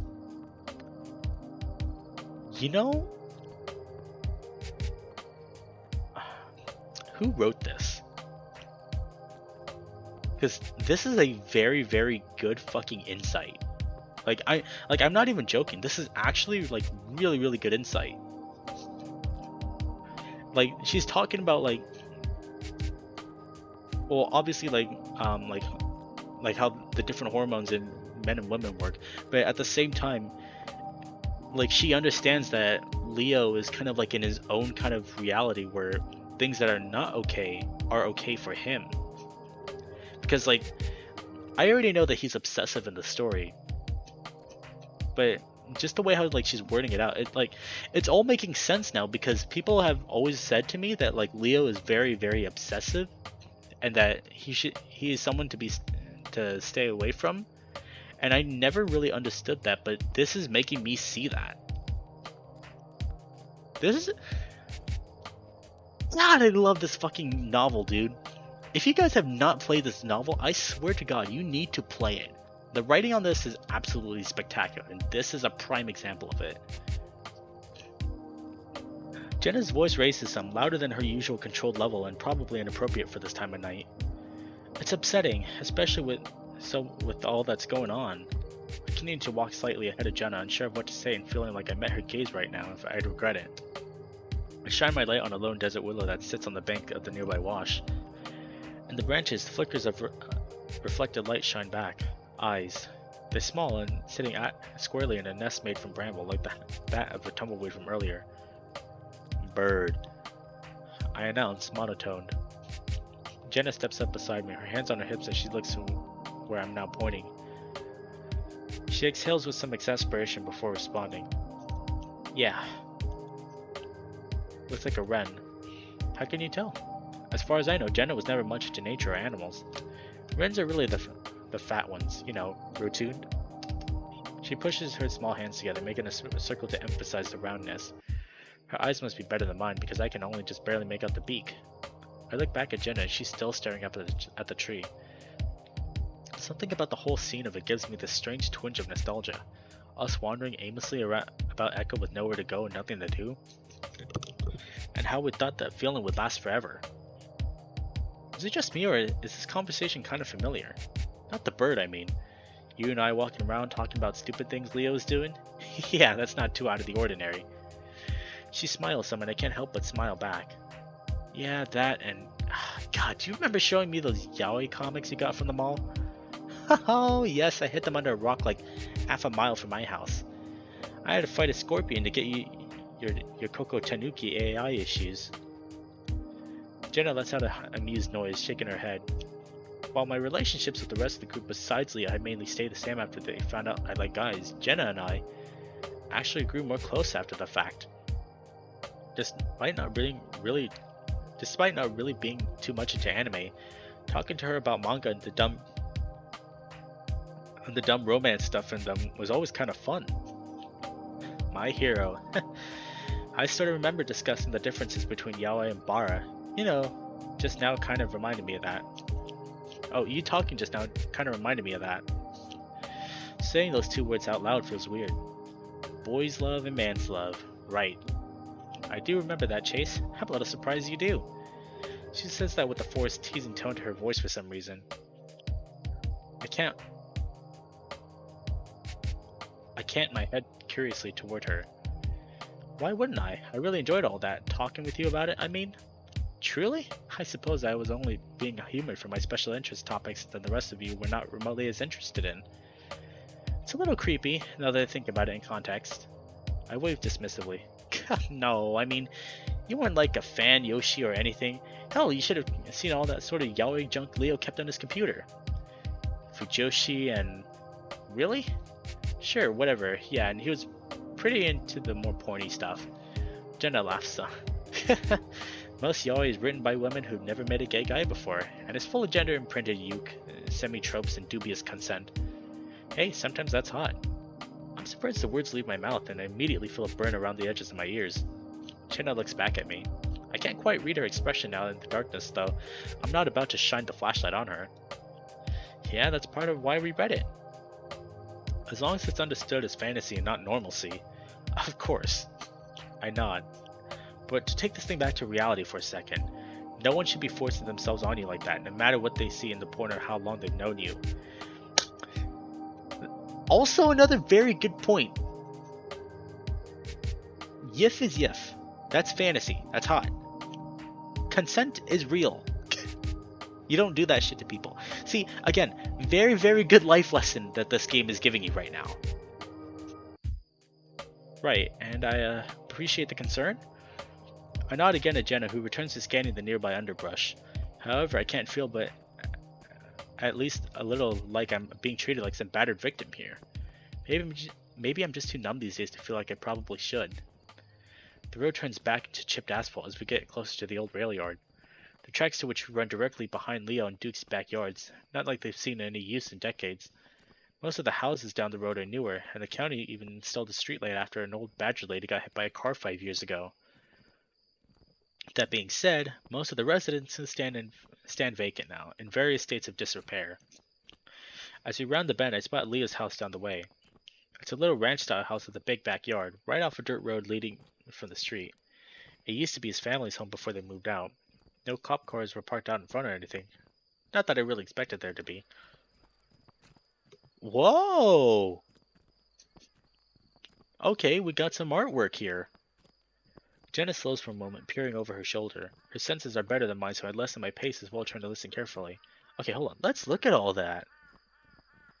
Whoa! And yeah, look, see, like her old design is here as well. Interesting that they kept this in. It's dead silent beyond the usual desert ambience. The rustle of breeze-swept trees, chirping crickets, and tweets from the local nightbirds. I turn back to look at her. What? She frowns to herself. Nothing. Wait, did you hear something? She shakes her head, rubbing her wrist as she refocuses her attention back onto me. No, just some unexpected nostalgia. I smile some. I'm glad I'm not the only one. Oh, what for? I can't exactly place it. It's just a feeling, almost some sort of like what people call deja vu. Ah. I nod sagely, pretending to understand. She watches me for a moment as if studying my features for something deeper. I watch her as well as the golden glow of the streetlight giving her fur a pale radiance, blurring her features into something warm and familiar. Her bushy tail always sways, and I can see the light plumes of the desert dust scatter away on the asphalt beneath. They dissipate into the air like smoke from a cigarette. When we were younger, we had many nights like this, walking to and from Leo's place. Most of the time, we'd be chatting about video games we've been playing or some manga that Jenna had gotten into. Looking back, I can tell that she savored those times. The fleeting moments she had away from home, where she could express her passions without fear of judgment or ridicule. Well, occasionally that there would be ridicule, but of the good faith sort, I think. Whenever she criticized some dumb thing I said or some weird ass phrase I was going through, it never felt like she thought lesser of me. She suffered through my late 2000s frosted tip highlight scene phase after all. She was just trying to encourage me to be a better person. Those long walk and talks that we had were like ways to gauge our own small town induced insanity. It was during those times I felt more secure in myself than I did elsewhere. But it's also when we understood we truly didn't really belong here. I can't help but wonder if that's what she's thinking of now. She smiles once, then picks up the pace again. I step up and match her speed. I hope Duke still works late shifts. I recall him being quite nocturnal when we were growing up. He works at that Blue Diamond casino by the reservation, right? Uh-huh, as far as I remember. I used to think that only native people could get jobs there. I know they try to keep it that way, but many of the locals in the res lack the skill sets and training for some of the jobs. Hence the outsourcing. I think Duke works, or at least worked as a security technician. Huh, I guess I didn't know him that well. Me neither, but he was friends with my father. I can see Duke's house now, a large manufactured home that's raised up like 3 feet off the ground. I think Flynn told me once they made him raise it since it sat in the flood zone for the nearby wash. Said wash was pretty much never had water in it, except for one particular monsoon season where a flash flood sent white water currents down it. It all drains out into Lake Emma.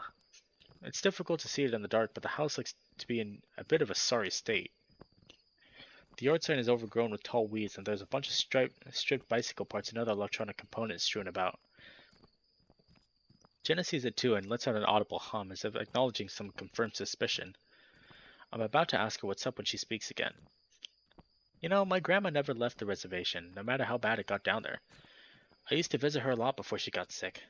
Oh? There's something about the tone in her voice that makes me think I should stop walking. I turn and focus her. I don't believe any of you guys have ever met her. She was probably the most down-to-earth member of my family. despite genuinely believing in a lot of old spiritual aspects of the Meseta culture. Like rain dances? Jenna gives me a look that makes me immediately regret speaking, my tail curling instinctively.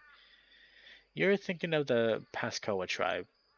They're the ones that did the dancing around the bonfire bit that gets attributed to every native culture for some reason. Oh, that's what we saw in Carl's route with the campfire. Interesting. Right, my bad. I give her a little thumbs up of understanding. I must look especially scorned because Jenna begins to snicker a little. She just shakes her head. Hey, you're a college-educated journalist now. You can't get away with that cute ignorance anymore.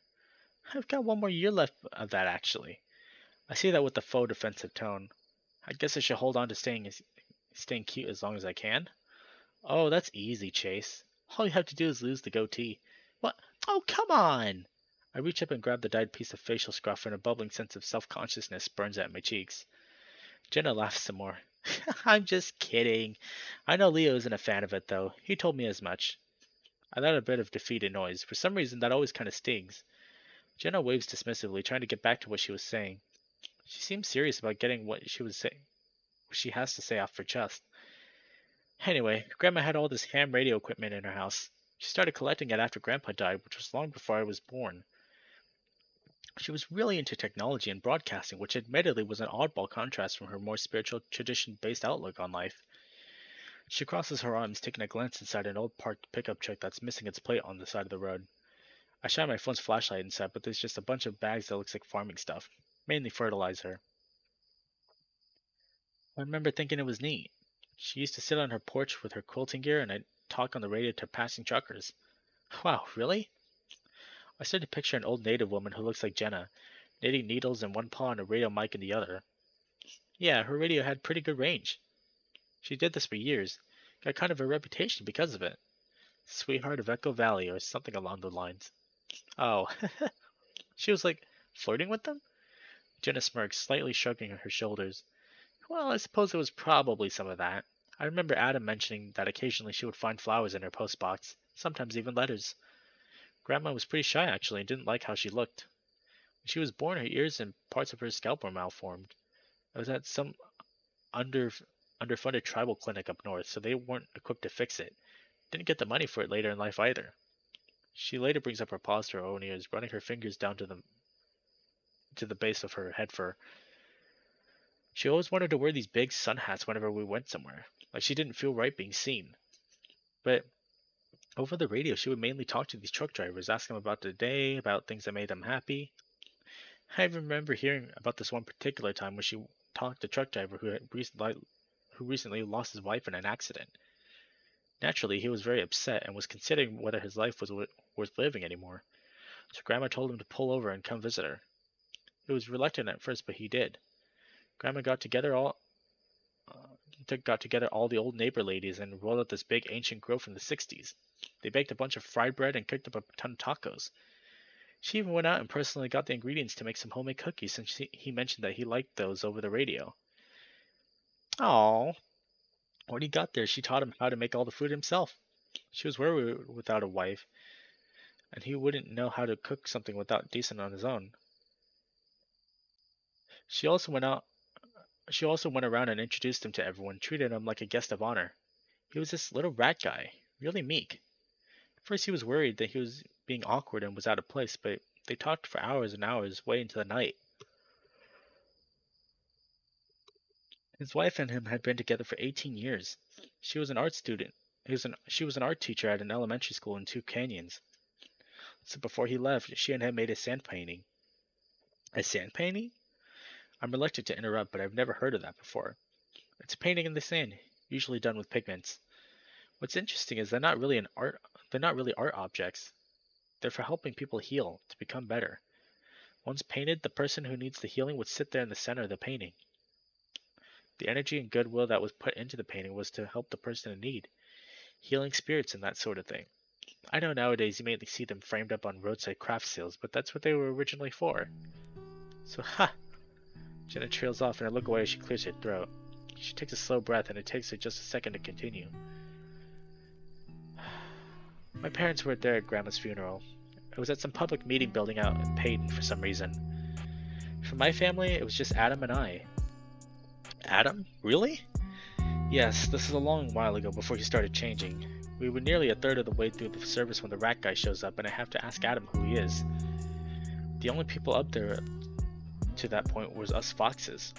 After that, I started noticing more non-foxes coming in. Some were literally wearing those stereotypical trucker hats with the holy bits in the back. And of course, half of the people in there were really sad, were really confused at who these guys were. Like, maybe they were at the wrong funeral.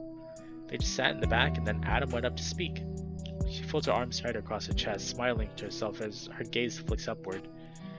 Adam started his way through his speech, but at the end of it, he started inviting the new arrivals in the back. A lot of them were fairly gruff-looking guys, you know? And one by one, they get up and start reading letters. She pauses again. Letters thanking her for being so kind, for giving them someone to talk to about their problems, or just being so witty and fun to speak to. The rat guy? God, I wish I remember his name. He went up last, and his letter addressed Grandma like she was still there with us.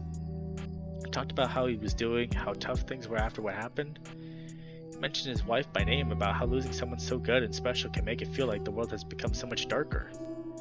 But how it's always important to remember that there are still good people out there, even if they're just someone who can lend an ear for a while. And it felt like he was actually talking to us about Grandma. I thought about that a lot when, Adam passed. About how maybe it wasn't just a chemical imbalance and perhaps he just needed someone to talk to. She keeps her arm still tight over her torso, though it looks more like a self-bracing measure. A far cry from her usual standoffish posturing. I also thought about how you're so goddamn alone out there. She gestures with both arms to her surroundings. I peer down at myself, then back to Jenna. She lets out a little noise that sounds like a quick sigh before shaking her head. Not you specifically, but rather anyone stuck in this place. What is it with Echo and taking away all that's good? He's looking at me now, but it may as well be a brick wall for how quick I am to answer that question. It feels almost rhetorical in nature, something with so many reasons that you could apply that it becomes simply too much to try to put into words. I sheepishly hold up an arm. Would it be too patronizing? Too much of the stereotypical guy thing to reach out to her now? It's a moment of vulnerability for someone who's so cultivated and who's cultivated a life's worth of being invulnerable. I suppose we've all got heavy shit under the surface, Jenna probably most of all. And while some of us sort of downplay it with jokes, self-depreciation, or lashing out at others, Jenna has always kept it under said surface. Seeing all this brought to light feels like something raw, uncomfortable, something understood to be immovable being moved. I look past Jenna to the wash, like the desert flooding. I exhale, looking back down at her so I can feel my mind going blank, like I did earlier. Her expression's indiscernible, but she's looking at me. Oh, this is also an important moment. Because again, I have no idea if we end up going a certain path.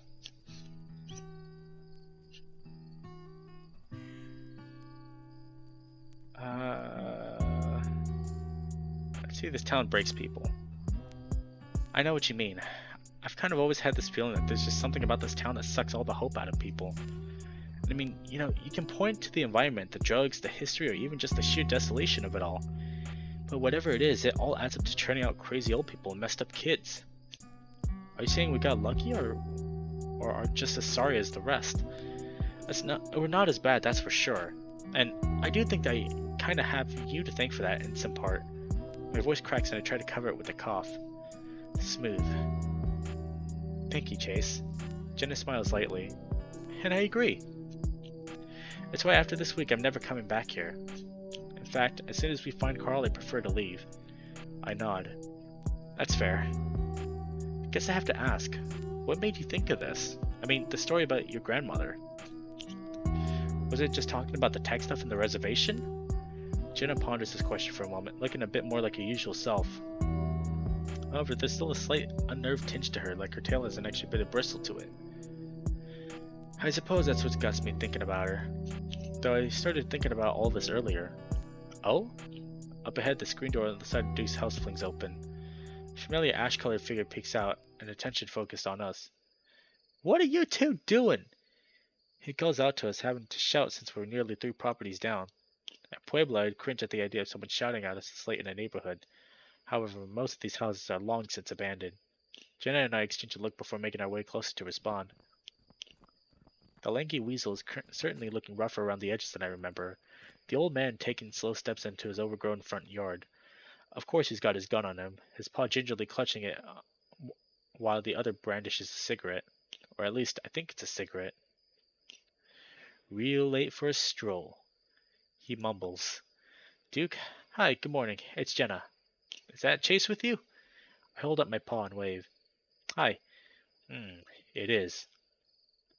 Duke takes a drag from the fat cigarette, and I see some embers flinging about as he taps the end. In my mind, I imagine one of those little specks of fire catching on the untrimmed grass beneath, setting everything ablaze. I knew it. What Leo's been saying is true. He was seeing shit as well. Confronted him about it, and he got a wild look in his eyes, pushed me to the dirt. Here you are in the flesh, talking this time. I give him a befuddled look. What's he talking about? Well, Leo's going through a bit of a rough time, and that's certainly no excuse for the violence he imposed against you. However, we did see you at Carl's house, and you might have heard that he's gone missing. What good timing for your arrival then, Jasmine? It's Jenna now, but that's beside the point. His bloodshot eyes shift from me to her, and that makes me even more uneasy. Have you seen Carl since last night? Duke clicks his tongue, shaking his head more times than he really needs to. I don't think you're investigating the right mystery here. Jenna raises an eyebrow. He points his swollen pink finger in my direction, still looking at Jenna. The real question is, why has your friend here been snooping around our houses here for the past month? What? Jenna furrows her brow, a light sigh escaping from between her lips. I don't know what. I feel her hand discreetly reach over and squeeze my side. Hold on, Chase. She mutters, refocusing her attention back on the weasel. Duke, please focus on me for a moment. Listen to the words I'm saying. Have you seen Carl since last night? Duke hangs his maw open, rolling his jaw around from side to side until there's an audible click as it locks into place. I don't think you're hearing me. I heard you, Duke. Please, a yes or no answer, and then we can discuss what you saw with Chase here. Duke's bloodshot gaze flicks back to me, and there's something expectant about the look in his eyes, like he's waiting for me to say something revelatory. I have no clue what he's talking about, though, and Jenna doesn't seem to want to give him an inch of leeway to change the topic of the conversation. I see his teeth grit past his thin lips. Despite the intensity he's pulling off, he looks kind of distracted, like we're only getting about 3/4 of his attention. Maybe it wasn't quite you, though, was it? His voice is strained and quiet. The weasel scratches his inner thigh. I didn't see the Rambo or his little rich parents. Okay, thank you. Chase? Oh, I only got here on Saturday. I wasn't here before then. There's only one really other otter in town as far as I know, and he probably weighs 150 pounds more than me. So I don't know who else it could be. Dude just glares in response to that, and I can't help but drift my gaze to the gun he's holding so idly in his grasp. I think he notices as I see his fingers clench around the base a little tighter. Okay, thank you, Duke. It's really good to see you again. If you have the time, keep an eye out for him, okay? Can't seem to track him down. He's right there. He points to me. No, I'm referring to Carl. Carl's not here. Right, we're going to look around some more and knock on a few more doors once the sun's up. You take care, alright? Before I can say so much to raise my paw in a farewell, Jenna's already turned down and making her way down the street. Again, I have to hustle to catch up. Oh, that's freaky, dude. After about another half hour or so searching, we end up heading back to Carl's place. After the whole interview with Duke, she starts ranting a little about the meth use and the psychological effects. Admittedly, I was only picking up the bits and pieces of what she was saying. Apparently, the drug stimulates the parts of the brain that create urges for tinkering, which is why yards and meth houses often look like scrapyards after an extended use. Poor Duke. Now, the guy always kind of skeeved me out a bit, even back when we were kids. I think he used to have a wife at some point who I remember being really nice. She used to ride her bike around town all the time, and one day she stopped by to help me set up a root beer float stand. Then one day she just kind of disappeared. Hell, I think I was playing at Leo's house when the cops came to the door and asked if Leo's parents had seen her. Jenna uses her newly acquired spare house key and lets us in. I spent so much time in Carl's house growing up that stepping inside has always kind of felt like coming home. Carl's parents were never as friendly as Leo's or TJ's, but they often just straight up absent, which means we got the run of the place. I glanced up to the side and noticed a devolt in the wood paneling next to the door. Carl slammed his head there when we were roughhousing 6 or 7 years ago. It's a wonder we didn't do more damage. Jenna nudges me with her shoulder and I shift my attention back to her. Hey, I'm gonna put something on in the living room. I've been mainly camped up here on the couch with my laptop while you guys were out there earlier, trying to get some studying done. Despite the quiet, it's a little difficult to focus with all this going on. So you want to watch some TV? Well, sure, I got something in mind. She smiles at me, turning tail to head down the hall. I follow suit, briefly considering raiding the cupboards for snacks, but that kind of feels out of line considering the circumstances. Flynn had turned the air conditioning off last night, so we've got the ceiling fan going overhead. It's doing a pretty good job of keeping me cool. The blade's spinning so fast they almost look still. When I was a kid, I was afraid of having my fan on the high setting. The thing would start to wobble and click, and I thought of that any moment it would spin off its socket to come careening right towards me. This one Carl has looks extremely sturdy, though. Kind of looks like it's made out of some sort of brushed copper with a turquoise painted metal base. It's at this point I realize I'm not doing a good job of focusing on the anime Jenna put on. I glance over to her to see if she's noticed my wandering gaze, but I see that her eyes are closed. At first I think she's asleep, though they begin to flutter open after some time. She rolls her head in my direction, catching my gawking. Huh? She smiles lightly, stretching her arms out over her head and yet letting out a long yawn. What? I put on my best innocent face. Just checking to see if you were riveted by the ongoing developments of Mr. Wong's fledgling dim sum business. An amused noise escapes between her lips, her left ear twitching some as she stares into the screen with half-lidded eyes. Have the magical demon girls shown up yet? The magical demon what? I thought this was a nice little... what did they call it? A slice of life thing? Well, I suppose that's how they get you. She hums her words, her tone sleepy and warm. They lull you into a something calm, low pressure, giving you a chance to really live the setting before they pull the rug out from beneath you. Jenna's tone is infectious, and even I start to speak with a sort of rumbling. Only half serious whine. Ugh, do they all have to be like that? I mean, what if I just want to be a quiet, slow burn kind of show? It seems like all of them these days just have a fantastical bullshit that comes out of nowhere. On screen, the character of Mr. Wong, a rotund red panda, is cooking a batch of fried rice at a large wok. It's also lovingly animated for something so mundane. You can practically see each individual piece of egg, pepper, and seasoning he sprinkles on top. Chase, there are plenty of slow burn shows out there. And how would you even know? You told me you don't keep up with this stuff anymore. I mean, I occasionally will put on some anime when I'm bored back at Pueblo. Oh yeah? Well, I guess I'm hanging out with you has made me kind of interested again. Jenna smiles again, and I can see the little tips of her tiny fangs. She shifts in her seat, leaning her head back against the sofa to stare at the spinning fan above. I have a question for you, Chase. Oh? This doesn't have to be anything to do with our previous conversation, but... when you came out of the closet to me, Leo snatched you up within, what, a couple hours? You had a boyfriend right from the get-go, something not many real gay boys can say the same to. If it wasn't Leo and you had a chance, presuming they were all consenting, my eyes started to widen as I began to realize what she was asking. If you could have been with anyone else in the group, as in not Leo, who would you have chosen?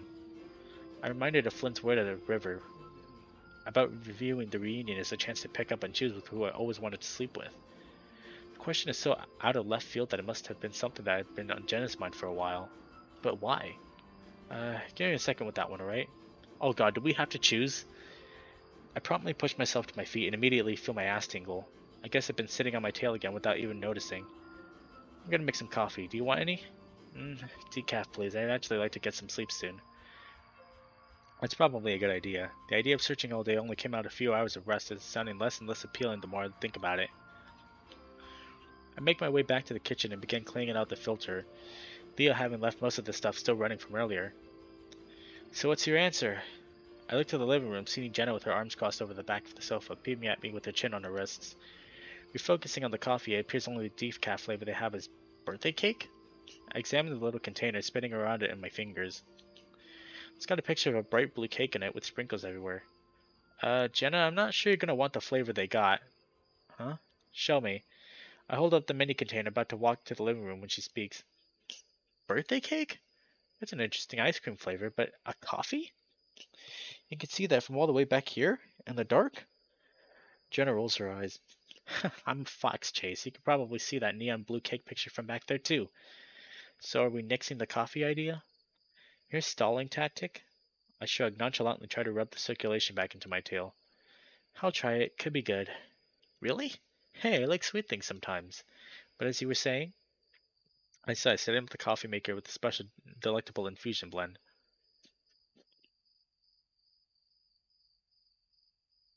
Oh.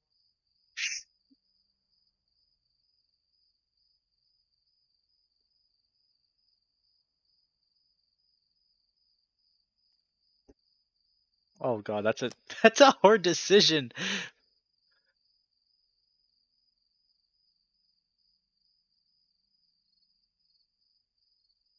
Oh jeez.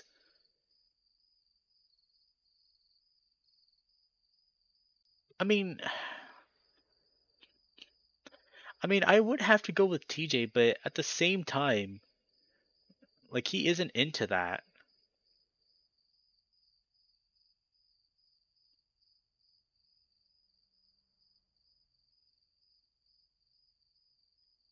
Oh man,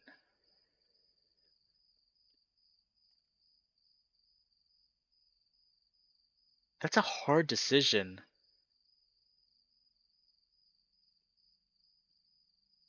Like this would have to be like unbiased here.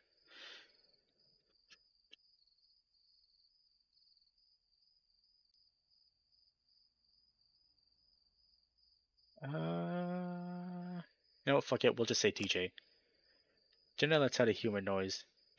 Really now? That's interesting, Chase. I didn't think you had it in you. What's that supposed to mean? Well, he's much smaller than you are, and I always figured out how much you knew Leo acted. You appreciated so much someone larger than you. I feel my cheeks begin to burn at the implication last few words. Coffee begins to slowly drip from the coffee maker. Also, I recall his faith often made you uncomfortable. If you were dating him, I imagine that be quite the hurdle for you to overcome. He could barely stand carpooling with him and his family, if I recall. That was when I was really young, and that anti-religious thing I was kind of putting on for Leo. Ah, I remember that phrase. One day, Leo shows up on the bus with a handful of internet printout of Catholic church scandals. She waves her paw dismissively, turning her head to peer out the window. It's still dark out from this view, the window facing east and not getting any sunlight. With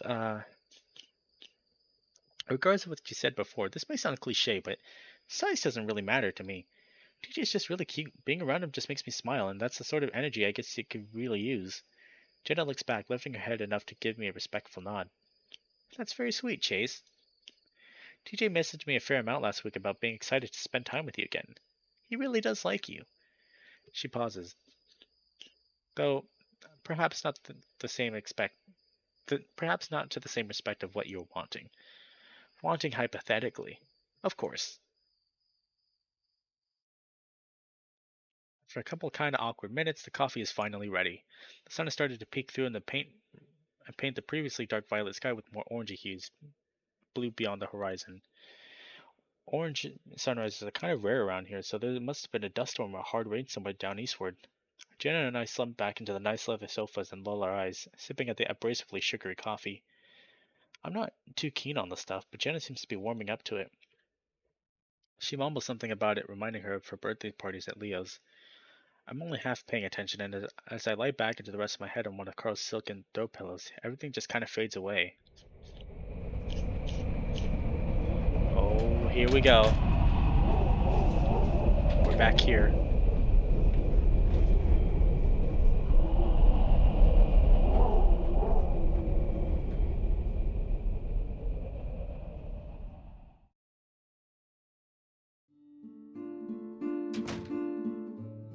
Okay, I think we're gonna save right here.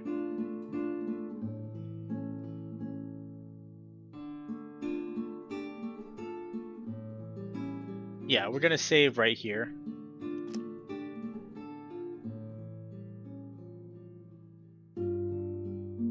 gonna make a save right there. Yeah. Okay, let's see. How much progress did we make on that?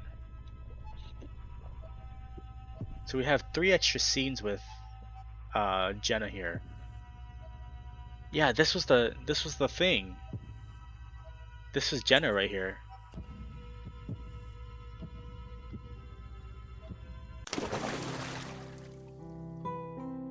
Okay, but on that note, I think we're gonna end stream here.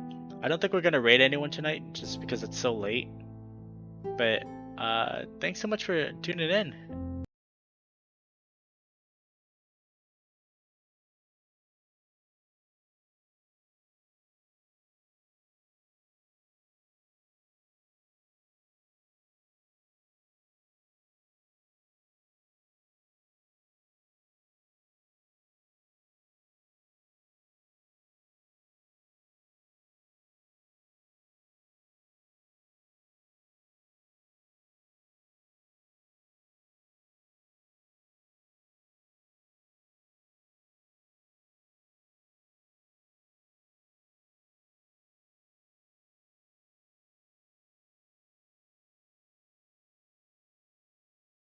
Yeah, take care everyone.